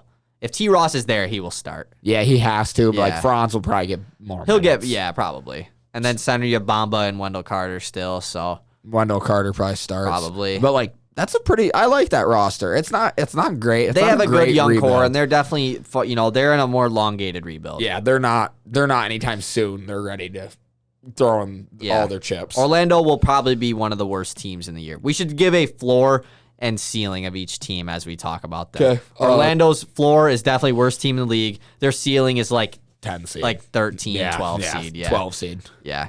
Okay, next team, OKC. This team made a huge, probably the biggest surprise of the draft, at least like the first one. They take Josh Giddey at 6 after he was projected to be a late lottery pick. They must have really liked Giddey. Said that they really like him next to Shea. They also drafted another point guard with Trey Mann at 18. They traded out at pick 16. They get Jeremiah Robinson-Earl in the early second round. Kemba is gone, and then they signed Shai Gilgeous-Alexander to a big-time extension, 5-year, $172 million, with the potential for more money if he is all-NBA. Shout out Shai for getting his bag. After the trade rumors. Like, really shout at him for, that's bag talk right there. The Josh Giddey pick was interesting. I went and I watched some highlights of him, and you watch highlights of any of these top 30 players, and they're going to look good. So, like, take what I say with a grain of salt, because I watched their highlights. I didn't watch game film. I only watched their best plays, so they're going to look good. But Josh Giddey really aren't that crazy. They aren't that crazy. He just kind of plays. He seems like he started playing basketball not that long ago. It seems like he started probably like in high school almost. Incredibly awkward jump shot, incredibly awkward handle. It works, but it's very awkward looking. He looks out of place, but he does look very methodical. He looks like a smooth player. Yeah, he just doesn't do anything special. Nope. But he's a young, tall point guard. 6'8", 1 or 2 guard, can play the 3. I mean, he came in on some draft boards listed at small forward. But he that's the great part about taking Josh Giddey, especially for a team like the Thunder, who literally have no idea where they're going with their rebuild. They're still acquiring assets as if they're like starting their rebuild. But like, at some point, it's you gotta start flipping those assets and getting better players. I think they really should have tried. Obviously we don't know if they did, but I really think they should have tried to give Jarrett Allen a bag. Maybe just give one of these restricted free agents a lot of money, just so they can give Shai another guy. Yeah. Because other than Lou Dort, he still don't. I mean, the OKC is gonna be pretty bad again next year. Like Shai's gonna start getting unhappy. Yeah. I mean, honestly, because the whole Shai doesn't fit your timeline. It is stupid, but at the same time, it's like this team is in 2 years is going to be still bad, So it's like in 2 years he doesn't fit their timeline, and it's like then you're just going to have to flip him for more picks, and your rebuild starts over again. So at some point they need to try to say, okay, let's package a few of these picks for somebody. I think that maybe Karl-Anthony Towns will be that guy maybe in a year or two. That's just a random guy to throw out. That's a great random guy, though. Just a guy who would be unhappy in his situation. He would be a great piece next to Shai. We'll see. OKC's floor, I think, is worst team in the league. Their ceiling they're very similar to Orlando, 12 seed. I think that there's a very good chance Orlando and OKC are the worst teams in their conference. OKC just spent this whole year and didn't get any better. And it's like, you're at the point in your rebuild where it's now about getting better. Mm-hmm. Yeah, it can't get much worse. They haven't even picked a direction. Like, they have no idea what they're... Obviously, Shai's your 1, but, like, you just picked Josh Giddey, who plays the 1 and the 2. Like, Trey Mann, they have a lot of guards, too, now. What are you doing? Trey Mann is probably going to make more of an impact year 1 than Giddey will. Lou Dort still has to play. Yeah. Like... Dort will play, obviously. Yeah, but like, that's what I'm saying. Like, Josh Giddey, Trey Mann, they're like, Dort doesn't play the 1, so I guess maybe not. But, I don't know. They we'll really confuse me. Really, OKC's rebuild, and I've said it from the start. It sounds good. But I think as a team, if I'm going to trade my player to them, it's almost like, screw you. Like, you're like, I know what you're doing. Yeah. Like, I know what you've been doing for the last 5 years. Right. So, I don't know. I don't know when they go all in, but it's got to be sooner rather than later. Yep, it really does. I agree. Next team, the Golden State Warriors. Another team that has had a fantastic draft, but their offseason or their free agency has been kind of disappointing, as they had Jonathan Kuminga fall into their lap at pick 7, and then they had Moses Moody fall into their lap at pick 14. Definitely 2 great pickups in the draft. And then in free agency, they got Otto Porter Jr. on the minimum, who will be definitely a good piece for them. They got Nemanja Bjelica on the minimum, and then they gave Stephen Curry an absolute bag, second $200 million contract of his career, 4-year, $215, which is a bag. Bag talk. That right there is bag talk. I'm going to say it, and I'll be the first one to say it. Though the Warriors had one of the best drafts, I mean, Jonathan Kuminga falling in your lap at 7, and then Moses Moody at 14, that's a great pickup for a team rebuilding. Warriors are so far away from a rebuild, it's not even funny. They didn't... So far, their offseason to me has been extremely disappointing. I think so, too. They're coming back with the same roster plus Jonathan Kuminga and Moses Moody, which doesn't elevate you. Yeah, they're great young players. Maybe. We haven't even seen them in the league. Could be great young players. They're not Ben Simmons. Young assets as well. They're not CJ McCollum, and they're not David Lillard. You gotta move Wiggins. You gotta start at least really trying. Put it out there. Let the media know. You guys are being so secretive lately. And yeah. You gotta start doing something. And I feel like honestly, now that the draft is over, I think Kuminga and Moody is even more is more valuable than 7 and 14 easily. Like that, Kuminga and Moody is better than those picks were because those guys were. You weren't supposed to get Kuminga at 7. You weren't supposed to get Moody at 14. So you have two guys that you are more valuable than the picks you had. You attach that with Wiggins. Imagine there's gotta be a team out there that is willing to take a package like that. But you don't just want to settle, I guess. At the same time, you don't want to give the Raptors. Would you give the Raptors Kuminga, Moody, and Wiggins for Siakam? No, I don't think so Simmons. either. I would give them Moody and Wiggins or Kuminga and Wiggins and keep one of the young guys. But no, but I'm thinking you package all three of them and go out and get a superstar. I mean, seriously. Yeah. I don't know. They've really frustrated me because they're right there. They've done all the right moves. Just haven't finished the deal. And so many teams in the West have improved this offseason. Golden State has not. So their floor is definitely missing the playoffs. Their floor, to me, is probably 9 or 10 seed. Yep. Their ceiling is probably the 5 seed. I'm going to say 4 seed. Yeah, because, you have both LAs. You have Denver. Suns. And you have this. They could be better than the Suns. You never know. But as far as teams that are for sure going to be better in the West, both LA's, Denver, probably Phoenix, and probably Utah. Yeah. Their ceiling's probably the 5th seed. So yeah. Next team, the Sacramento Kings. Very surprising draft pick at pick 9, Davion Mitchell. We talked about it a little bit. And then they also brought back Richaun Holmes, which that was kind of unexpected. They didn't seem like they were going to bring him back. 4-year, $55 million with a player option at the end. Pretty good contract for Richaun Holmes, honestly. Definitely a movable contract, which I could see that happening. Then they also bring in Alex Len, Mo Harkless, and Terrence Davis is coming back. Just an odd offseason. They haven't really went anywhere. They're kind of in that same spot where it's what's Sacramento going to do? There's really not much to say about them. They made a weird pick with Davion Mitchell. Going to be a great player. In Sacramento, though, their literal 3 best players all play the guard position. So it's why'd you take a now you add a guy who has to play right away. Isn't he old? Yeah, he's 21. He's going to be 22. You're taking an old ass guy to play behind De'Aaron Fox, Buddy Hield, and Tyrese Halliburton. Yeah. Pretty odd. You wasted your pick. I'm sorry. Yeah, exactly. It's definitely unless you want to make a move. If the Siakam trade happens and it's okay, that makes sense. And them being interested in Siakam, I think Davion being the main piece makes sense. Yeah. But we'll see. Sacramento, their floor is probably the 13 seed, one of the worst teams in the West. Their ceiling is probably 10. Probably 10. They're probably right in the teens, I would say. They're 13 to 10. Their ceiling and floor are close, definitely. Next team, the Memphis Grizzlies.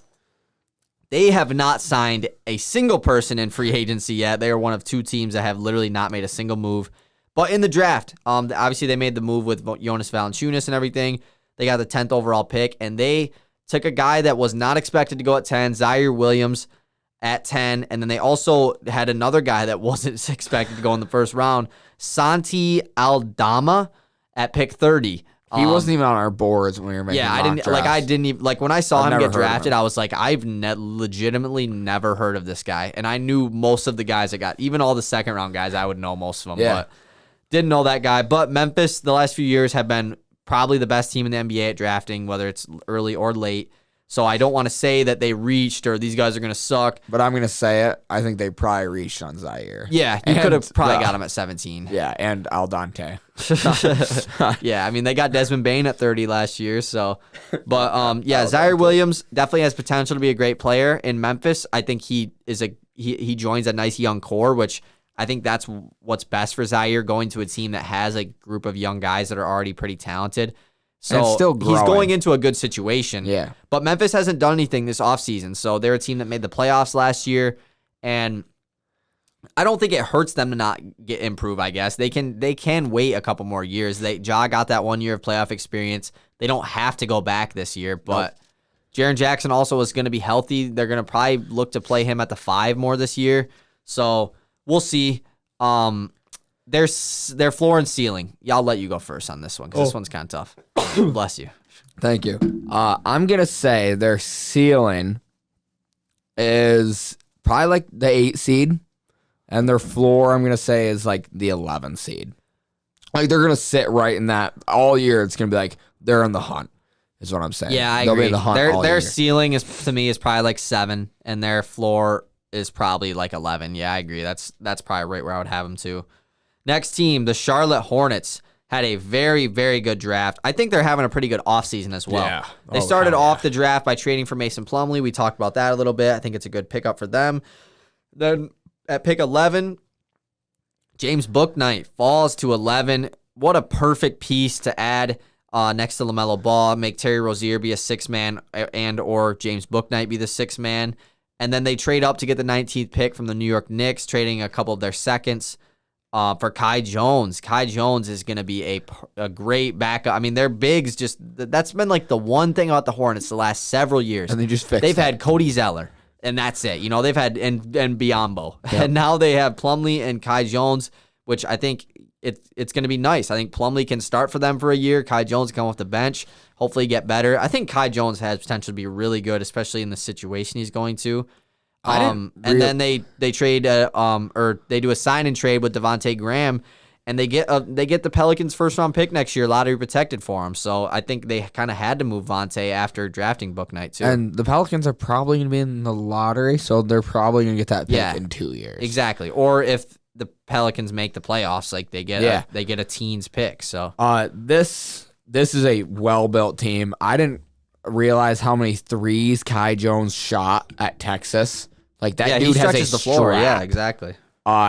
I am extremely I really don't know how high he on wasn't more of a highly touted prospect. Isn't he like the perfect NBA big man? Yeah. Plays defense, freaky athletic, dunks on people, blocks and shoots hella threes. shots and shoots threes. I don't get it. That's why I'm so high Like on he's him. uber athletic. Like he's crazy. He is like very athletic. Like I think seriously, like Kai Jones that ceiling team is gonna be so fun because Bouknight's athletic as hell, dude. He has Miles some Bridges is crazy still on the dunks. roster. Yeah, Like they obviously still have Scary Terry. LaMelo is dude. going to have so much fun. The Hornets announcers are going to watch Eric the Collinsville best is going to go basketball crazy. ever. Hornets, Michael Jordan, you have done a good job. I mean, I don't know if he's the GM, Screw you, obviously, Michael but Jordan.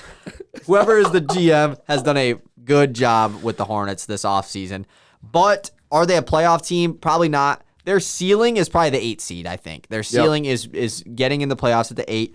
Their floor, though? 13. Their floor might be like the 11 to me, honestly. I think that they're going to be like In the hunt all right year. there all year, in the play-in talk all season. Yep. If you are listening right now on our YouTube, on our Instagram, wherever, on our TikTok, comment something about the lighting. Even though you may not be watching YouTube, we got like a whole new lighting setup and it looks sweet. Like it looks awesome. Yeah, just give us a compliment on it. Just be like, hey, nice lighting.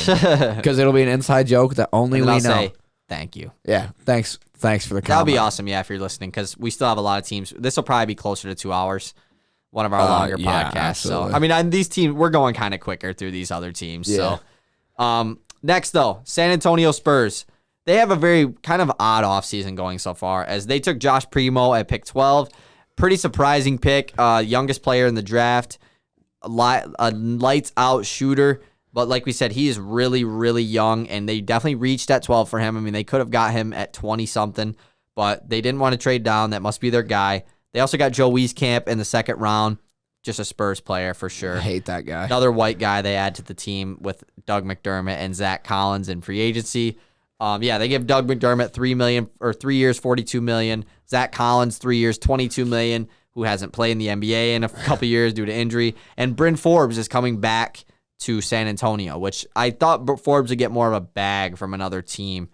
But the details for his contract I don't think ever came out. So surprising to think he's coming back to San Antonio, especially after a successful season in Milwaukee, where he really impressed me towards later in the season. San Antonio is another one of those teams that doesn't have a direction.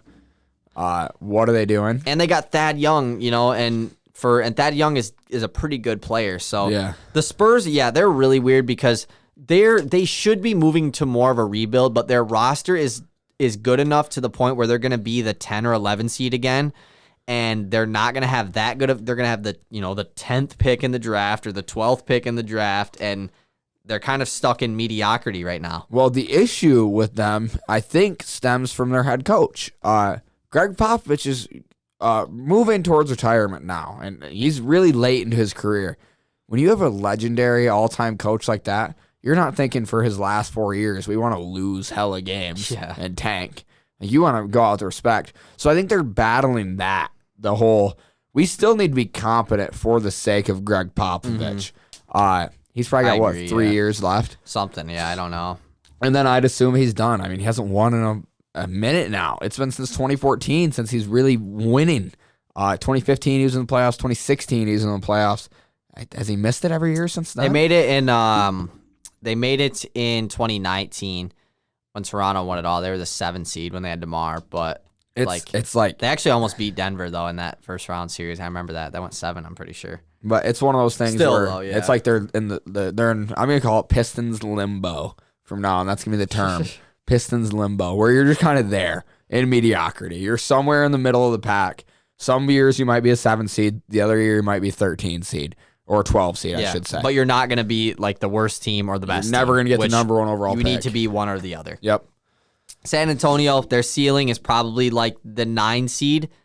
Or the 10. No, their ceiling is the 10 seed. And their floor is like the 12 seed, honestly. I really don't see them being like one of the worst teams in the West. Absolutely not. Just because their roster is pretty decent. Like it's literally just decent. Decent enough to not be bad. Yep, exactly. Next team, the Indiana Pacers. They take Chris Duarte at pick 13. Duarte's a great player. He's older than Devin Booker. He was like one of the oldest players. Just throwing that out there. Drafted since like 2010. Yeah, he's 23. I think he might be 24 now. Yeah, I think he is. 24. I think he's 24 now, which is crazy. Really old. But I mean, he's going to be a good player. They got Isaiah Jackson with pick 22. They moved Aaron Holiday for him, and then they give T.J. McConnell a steal of a contract, 4 year, $35 million. They give Torrey Craig 2 year, $10 million. They got Isaiah Todd with the first pick in the second round. And then the dude that hit the buzzer beater to win the basketball tournament, they signed him. Yeah, I saw that. Sykes. That's kind of cool. But like Kiefer? Yeah, something like that. Kiefer, I think. Yeah, so not much to say about Indiana, though. I mean, they're just going to be another competitive team that probably misses the playoffs. My one thing is that T.J. McConnell, that 4th year of that deal, that's gonna be one of the best deals in the NBA. $9 million for a stud backup point guard. Like, unless he starts, then it's a bad deal. In all honesty, maybe. Yeah. But like, if he's your backup point guard on a contender for $9 million, holy shit, he's elite. Indiana has a really good team, but I just don't see them being better than any of those 8 teams we listed before. I mean, they're gonna, if they don't make any other moves, which they might, but they're gonna have Brogdon, LeVert, Warren, Sabonis, Turner with a bench of T.J. McConnell, Chris Duarte, Jeremy Lamb is still on that team. O'Shea Brissett, who really broke out for them last year, he's gonna be pretty good, honestly. Isaiah Jackson, Isaiah Todd. I mean, Torrey Craig, he'll probably be playing a lot. This team is pretty solid. That is a solid team. But I don't think they're better than any of those other teams. There is a point where, you can have 12 really good players. You still need a superstar. Yeah. Sabonis he probably isn't that guy. You could maybe try, but he could be a 3rd or a 2nd. He could be a great. But that's the thing. Option. Their other guys are pretty good though. Their 2nd, 3rd, 4th options are all really good players. They didn't trade Miles Turner, which Miles Turner's been talked about being traded the last 5 off seasons. Indiana's ceiling, I do think their ceiling is probably the 7 seed. Because this, an injury could happen to one of these other Eastern Conference teams, or maybe one of them just disappoints. I'm gonna say floor 10 seed. Yeah, I think that. Yeah, I agree. I was gonna say the 11. So they're a team that will be in the play-in tournament. I think no matter what. I think so too. And it would be cool if they overachieved and were a top playoff team. That would be pretty cool. It'd be cool. Washington is the next team. They took Corey Kispert at 15. They obviously got Montrezl Harrell and Kuzma and KCP. They got Aaron Holiday for pick 22. And then they give Spencer Dinwiddie 3 years, $62 million. a part of a 9-team sign and trade, which apparently the Nets got like a 2nd-round pick and maybe a future protected pick. The Lakers. So at least they got something. The Lakers are involved. The Spurs got Chandler Hutchinson in the deal. Really weird. I think the Flint Tropics somehow snuck their way into the trade. Washington is kind of like they're kind of like Indiana, where like they're probably still going to be a pretty solid team next year. I mean, obviously you have Bradley Beal, superstar, one of the best players in the league. And then they add a lot of, they lose out on Russell Westbrook, but they added a lot of like solid players. Like, I was shitting on Harrell and Kuzma and KCP earlier, but they're still solid players. I mean, they're going to play minutes for them. Dinwiddie is going to come in, I think. He is coming off an injury, so I think his contract is a steal, but he is coming off an injury. So we'll see. Corey Kispert is a win now draft pick, so you're still probably not in position to make the playoffs. Probably not. And you still have Bradley Beal. Yeah. And Bradley Beal is a free agent after next year. And if you can lock up Bradley Beal right now, do you even want to lock up Bradley Beal? Because then you're just, the whole time you're trying to build a team around him, and it's like mediocrity. But like they're not trading him though, so I mean, should you just lock him up then if you're not gonna, or you just let him walk, or do you just let him walk? If you lock him up, you're stuck in Pistons limbo. Yeah. You're in because he's gonna win you a good amount of games. He's not gonna be the 15th best team in the league, and you don't. And being that. So the issue with being the 10, you hear us talking about like the worst or best team. If you're number 10, you're not getting the top guys in the draft. And you're not in the playoffs. And you're not making playoffs. And even if you're the 8th seed, it's useless. You're making the playoffs, getting swept in the first round, and not getting a good pick. And what's the point? Yeah, there's no point. Maybe if you haven't made the playoffs in 10 years, like the Sacramento Kings, go try and make the playoffs. Please. But like the Wizards, they just made it last year. Blow it up now. They got rid of Westbrook. Think about the trade package. You could go out and honestly, you could go get Moody, Kuminga, and Wiggins right now. You could go get Ben Simmons but like he's kind of the same. Like he's young. Yeah, but like, I mean, he's definitely like more of a star player than those 3 guys. Yeah. Like I don't think they need a star. I guess I get what you mean. I want to get away from the star. Right, I want to imagine having Moody, Wiggins, and Kuminga as your rebuild. That's your start with Corey Kispert. The Dinwiddie thing, though, again, is like them trying to win, and you're not in win now mode. Dinwiddie said that a big 3 of him, Beal, and Hachimura could make the playoffs. If Dinwiddie said it, they could, man. Their ceiling, to me, is the 8th seed. I think they definitely have a chance to sneak in. Their floor is probably like the 12 seed. I think that I could see, just an injury happening to Beal or Dinwiddie maybe, and there's a lot of good teams in the Eastern Conference. Maybe the Cavs or Pistons sneak in and be better than them. I could see the Wizards being like the 12 as their floor. I'm going to say like ceiling, I'm going to say way worse. I'm going to say like ceiling 9 seed. Probably like floor. I'm going to say ceiling 10 seed, floor 14. Like really, I could 14? See them being really bad. Yeah, but you just said they wouldn't be if they have Bradley Beal on their team. Yeah, I guess. That's contradict. Okay, so I'll go 10 and 13. And like 13. You might get the top pick. Yeah, we'll see. You could get lucky. Next team, the New Orleans Pelicans. They got Trey Murphy at pick 17. Definitely a huge pickup for them. Steal. They got the former SEC Player of the Year, Herbert Jones, at pick 35. And then they get Satoransky and Garrett Temple of the Lonzo Ball deal. And then they give Devontae Graham 4-year, $47 million, sending their first-round pick next year, lottery protected, to Charlotte. Interesting. Devontae Graham is definitely a downgrade of Lonzo Ball. Yes, you saved a few million. I mean, more than a few $1 million. You saved like almost $40 million, I guess, out of the deal. But Devontae Graham is definitely a downgrade from Lonzo Ball, especially for Zion, Brandon Ingram. I don't know. The Pelicans are pretty much where they were last year. I don't see them making the playoffs. I see them being a good team, kind of like the last few teams we talked about. They're going to be a good team that ends up missing the playoffs, and Zion maybe, I don't know. Maybe this is Mike D'Antoni is going to be an assistant for them this year. We're probably going to do our winners and losers, right? Yeah, probably not. This is one of my biggest losers of the offseason so far. Losing Lonzo Ball, who was like a perfect point guard to stick next to Brandon Ingram and Zion. I mean, he's 6'5", 6'4", plays clamps, really good at getting the ball moved around. Brandon Ingram's your half-court playmaker. I don't see why you didn't bring him back unless he really wanted to leave. Yeah. But he's friends with Zion and Brandon Ingram. Like, he likes both those dudes. I can't imagine him just wanting to leave. The Valanciunas trade, I think, was a W for the Pelicans. I think they honestly robbed the Grizzlies, especially looking how the draft turned out. They got Murphy at 17, and they got the better player in Valanciunas. But Devontae Graham, I don't know. I just don't. It's not my favorite. It's really relying on Nickeil Alexander-Walker to become a pretty good perimeter defender and step up his game a lot, or Kyra Lewis Jr. It's really relying on one of those two guys to really step up. Not saying Devontae Graham is bad. I mean, he definitely could be returned to where he was a couple years ago when he was a most improved player candidate. But we'll see. He just kind of shot the ball worse than Lonzo Ball, and Lonzo Ball is a bad shooter. So yeah, exactly. We'll see. You're not fixing any of your problems. And you're losing his defense and playmaking that Devontae Yeah. Graham kind of really doesn't bring. Next team, actually, ceiling and floor for them. Ceiling, 9 seed. I don't think their ceiling is playoffs. Ceiling is 9 seed. Floor is probably like 11. They're like I'm right say in the 9, 11. Yeah, right there.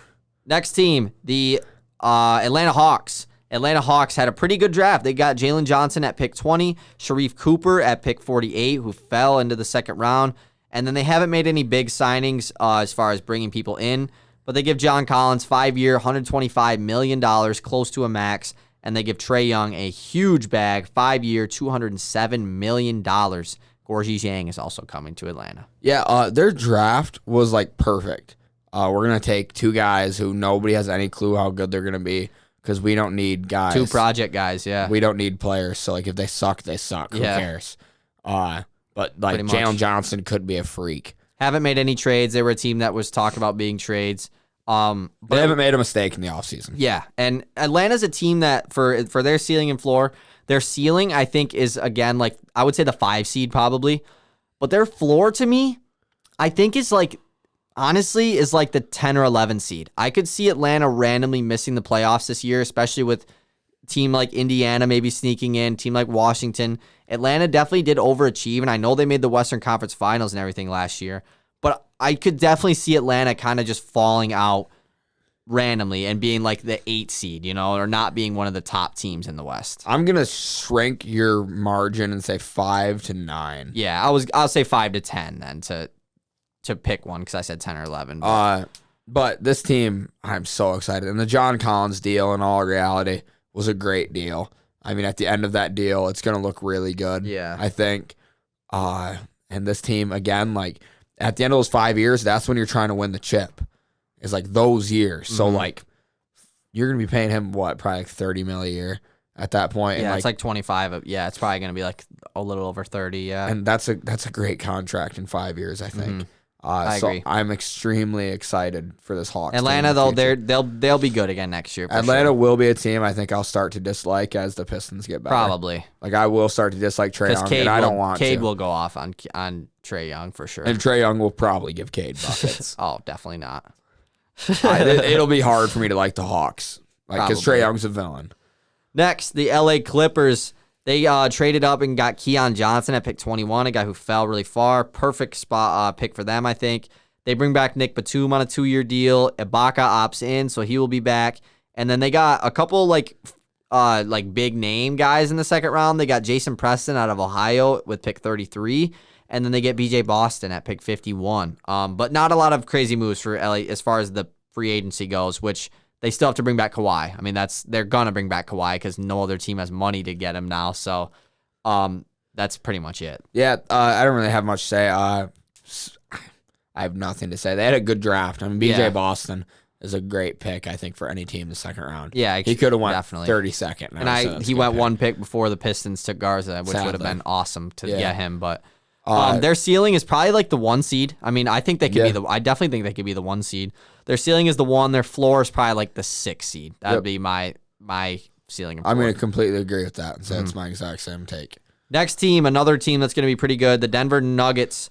They got Bones Highland at pick 26. Then they bring back Austin Rivers. They're bringing back Will Barton on a 2-year, $32 million deal. So a little pricey for Will Barton.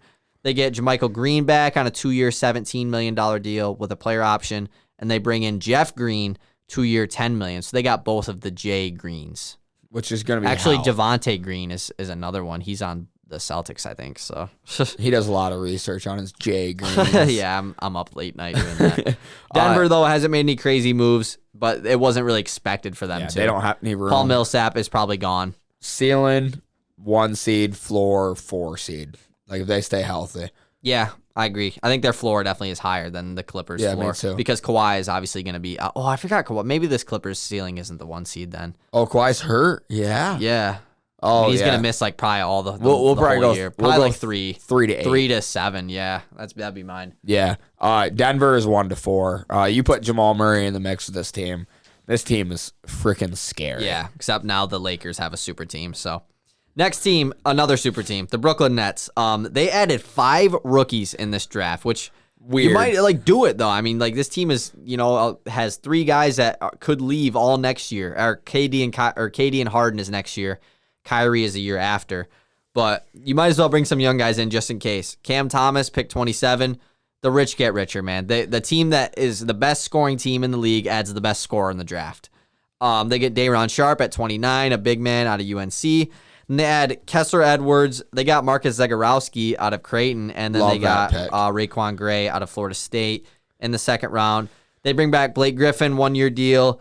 Bruce Brown is coming back on a 1-year deal. And Patty Mills, 2-year, $12 million. They used their mid-level exception on him. And then they also give James Johnson the minimum. So James Johnson will be a nice piece for them too. Brooklyn is one of the winners of the offseason so far. What a great offseason. Yeah, they had a very good offseason. For what little they could do. Exactly. What a great offseason. Marcus Zegarowski, not saying he's going to be good or even ever play. But he's one of those guys that you take in the second round. Yeah. You take him in the second round and you say, hey, maybe. Maybe he could be good. Probably not, but. This team's ceiling 1 seed, floor 4. Yeah, just because of injury, but I'm gonna go like 1 and 3. Yeah, I'm 1 seed, 3 seed, but like playoffs goes, this team is like finals or bust. Yeah. Especially they missed the finals last year. I know the East is loaded, but this team needs to make the finals. I mean, obviously win the finals is the goal, but they need to at least make it. Next team, Philly. Philly adds Jaden Springer at pick 28. They bring in Andre Drummond on a 1-year deal, which I don't even know how much money it is worth. I don't think it's come out. Never has come out. They bring in back Korkmaz, 3-year, $15 million, and then they add Georges Niang. Philly, I wouldn't say has had a disappointing offseason, but they really just have not done as much as all the other teams in the East. And they haven't moved Ben Simmons, which is like, I don't think it's going to happen either because Daryl Morey is asking for a king's ransom. Did you see what someone, they said that an anonymous GM in the NBA said that Daryl Morey is asking for what the Celtics got for KG and Paul Pierce for Ben Simmons, like asking for 12 first-round picks. It's just like, you're not going to get that. I think that you might as well keep Simmons, and hopefully he can improve, have a better season, up his value, move him next year. Every team in the East got better except for the 76ers. 76ers are in the same spot. I mean, Drummond is probably a little bit better than Howard. He definitely probably is better than Dwight, but like not enough to move that. Like Philly's for sure Eastern Conference Finals. I'm going to say 3 to 5 seed. I would say that their ceiling is probably still the 1 seed. Just because they were the 1 seed last year, and I didn't expect them to be. I'll go 2 seed because they probably won't be the 1. Oh, you got to think Bucks. Yeah, Nets. Bucks, Nets, Miami. Those are probably like the top 3, other than Philly. So Philly, probably 2 to like 7. I could see them falling off and really blowing things up. I mean, Ben Simmons has a bad year. This team's done, and this team didn't really add another point guard. That So they still have Tyrese Maxey. George Hill. Still have Tyrese Maxey. Yeah, who could improve, but we'll see. Next team, Phoenix Suns. Chris Paul, big time bag. 4-year, $120 million. He's going to be making over $30 million when he's 40 years old. Crazy. They bring back Campaign, 3 years, 19. And then they bring in JaVale McGee on a 1-year, $5 million deal, which I think is a W of a contract. What a great offseason. You bring back every important player. Sorry, it's getting late. Not really. It's like 8. But you bring back everything you needed to with this team. Cam Johnson's going to be better next year. Mikal Bridges is going to be way better next year. D-Book is still getting better. Aiden's still getting better. This team is definitely finals contender again. Phoenix ceiling is probably like the 4 seed. I don't think that they're going to be a top 3. I'm going to say 3 seed. I'm going to go 4 for their ceiling. Their floor is probably like the 8 seed. I think that I'm not saying they're going to be the 8 seed, but yep, you never know. They could be. I'm going to say 3 to 6. Yeah. Cool with that. Utah is the next team. I think Utah has had I wrote down like my 3 winners and losers. Then I had my underrated off seasons. Utah, I think, had a really underrated offseason. They got Jared Butler in the second round, which is a W. Yeah, what a great pick. They have not had a backup point guard like in the last 2 seasons, and he literally could come in and be their backup next year. They bring back Mike Conley, 3 years, $68 million. Everyone's saying he got overpaid. What else were you going to do? They didn't have money to go replace Mike Conley. There was nobody to replace him, stuff like Lonzo. Exactly, and they didn't have money to sign Lonzo, so you might as well bring back Conley. They bring in Rudy Gay on a 2-year deal, which is going to be a nice piece for them. And then they trade away Derek Favors, and they sign Hassan Whiteside to a 1-year deal. So Whiteside is probably an upgrade over Favors. He'd be a pretty good backup at least. So I think Utah has had a pretty good offseason after being the 1 seed last year. Me too, and I'm going to toss this out here. Rudy Gay is one of my favorite players in the league. I love Rudy Gay. I don't know why. I don't know where it comes from, but I remember as a kid, I was like... Because he was a dog when we were really young. Yeah, and 2K, his jump shot was wet. Oh, yeah, his jumper was always in one of the best in the game. 2K 12, I was using Rudy Gay. Rudy Gay would be the my player jump shot every time. And I was always... Vince Carter. I always was in my head every year, I'd go in to my gym and try and trade for him once the Pistons. The Pistons need to get him. When we got Josh Smith that year, I was like, we should have gotten Rudy Gay. Facts, dude. Facts. He's still in the league. Josh Smith ain't. Ceiling for Utah, probably the 2 seed. I'm going to go because I feel like there's no way that they're the 1 seed again this year. I don't know. If they do, it'll be the most disappointing 2 seed for year Utah, ever. floor 6 seed. Yep, 2 and 6. I'm going to go with the 2. Next team, the Dallas Mavericks, my number 1 biggest loser of free agency so far.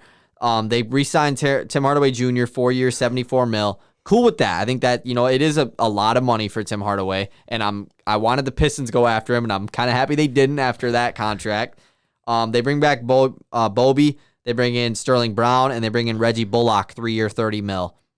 That's it. Didn't add any rookies. I mean, they might have added a second-round pick that I didn't write down, but no big free agents. And this team that Luka, the Mavericks are gonna just be a first-round exit, I think, again this year. I'm not trying to, Luka's really good, but the West just got so much better, and they didn't. And it's just you have Luka before he's about to get paid, and probably once free agency is over, he will get paid.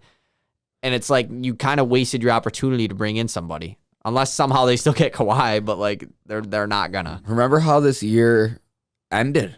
Kristaps is not happy in Dallas. Yeah, Kristaps didn't even get traded. Yeah. This team is going towards absolute hellfire train wreck right now with the way this offseason just went. Unless Luka can make Kristaps happy and give him more shots, this team is going dumpster fire bad. Yeah.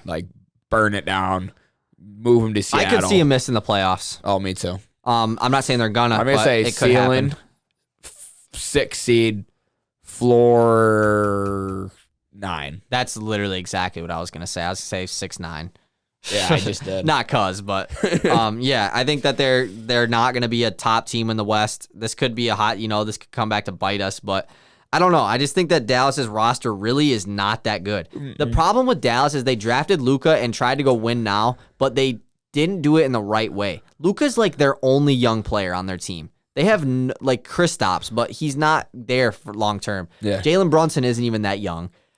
That's it. They went about. Luka doesn't have any other. He doesn't have any other young players to grow with him. Yeah. Because Porzingis, you could say Porzingis, but he's it's already clear that duo doesn't work. Yeah. So I don't know. Dallas needs to make moves. And I'm rooting for him because I like Dallas. Yeah, exactly. I like Mark Cuban. I like Luka too, and it's he's dominating overseas. Love to see him do it in the NBA too. So next team, Portland. This is my 3rd biggest loser. My other biggest loser is still yet to be named. Norman Powell come back 5 year, $90 million. I'm cool with that. It's at least you brought him back. They bring in Cody Zeller and Tony Snell, and that's it. Dame Lillard said that he wanted big changes this offseason for him to stay. Big changes have not been made. Like I just said, is Tony Snell and Cody Zeller gonna? Those are not big changes by any means. I think that McCollum has to get moved. I think Norman Powell is the 2 guard of the future for them. because they still have Covington. I still think a CJ for Porzingis swap makes so much sense for both teams. For Dallas and for Portland, I think Porzingis would be nice in Portland. You play him at the 4. Those are 3 guys that need to be moved this offseason. CJ, Ben Simmons, and Kristaps. Yeah. Like, just do a 3-team trade. Like, just move them. All down the line. CJ go to Philly. Kristaps go to Portland. Ben Simmons go to Dallas. Call it good. That'd be crazy. Get him out. But yeah, Portland has made no moves. Dame Lillard is probably going to be unhappy. Their ceiling, I mean, they're still going to be a good team. Their ceiling is probably the 6th seed, and their floor is probably the 9 seed. Probably just like Dallas, exactly. Honestly. Like, I don't see Portland missing the playoffs, but I do. I can not see with it. Dame. I feel like it would be really crazy for them to miss it with Dame. I see, just real quick, I see Bradley Beal's career going the same direction as Dame Lillard's has. Because they're so I'm loyal. going to be so loyal. That's the part that sucks, because we trash these players for not being loyal, but then you look at the guys that have stayed loyal. Like, and it's never worked literally, out. Dame and Bradley Beal are 2 of the most loyal players in the NBA. And look what it's like, hasn't gotten shit, you know? So there's the other side with Giannis. Giannis, yes, exactly. Like there is other examples, but Giannis is also like way younger. And he's also like an anomaly of the group. Like, I'm trying to think of a last championship won by a guy who was like loyal.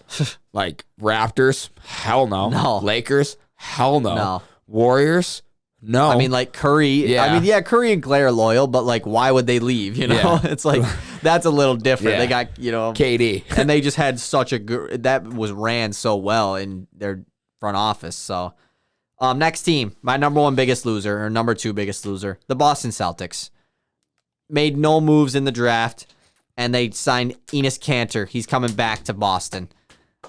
They traded for Josh Richardson. They traded away Moses Brown for Josh Richardson.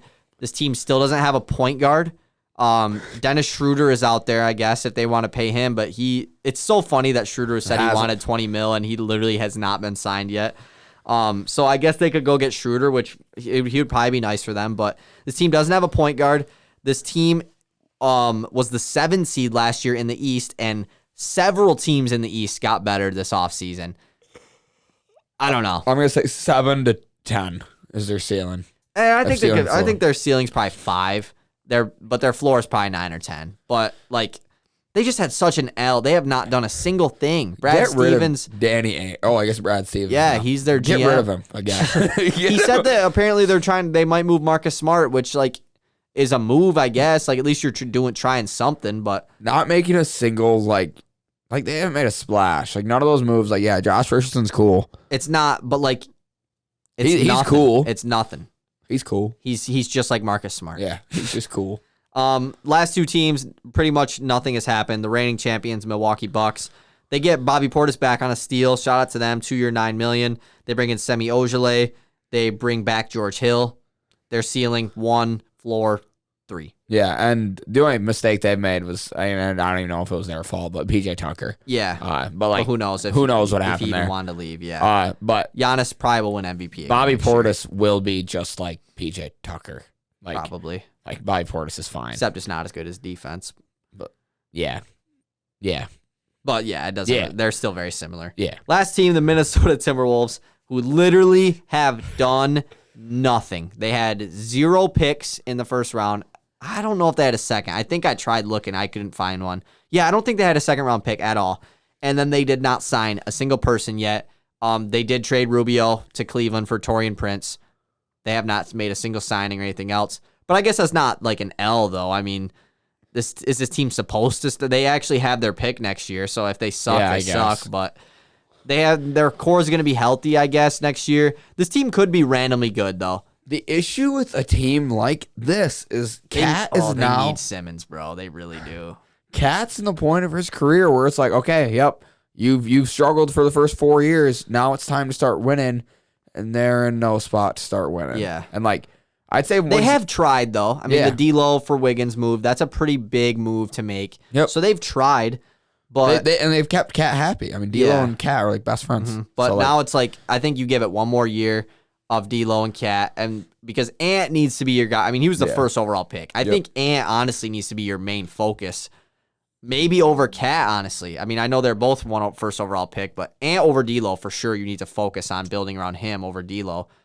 But they have D'Lo, Ant, Malik Beasley, and Hernan Gomez at the 4, and then Towns. Like, I mean, that team's decent. Their ceiling is probably the 10 seed. Their floor is probably the 14 seed. Yeah, probably. I completely agree. First ever podcast over 2 hours, I'm pretty sure. Yeah, and I put up MVP numbers: 2 water bottles and a bag of Little Bite mini muffins. So those are. If MVP you're still listening numbers right now, that's crazy. This is this has been the longest podcast we've done. It's 9:20. 9:20. What? Yeah. Check us out on everything. Let us know who had the best offseason, worst offseason. Some other stuff is probably still gonna happen, but obviously it's probably not gonna be as important. Pretty much it. Peace. Bye.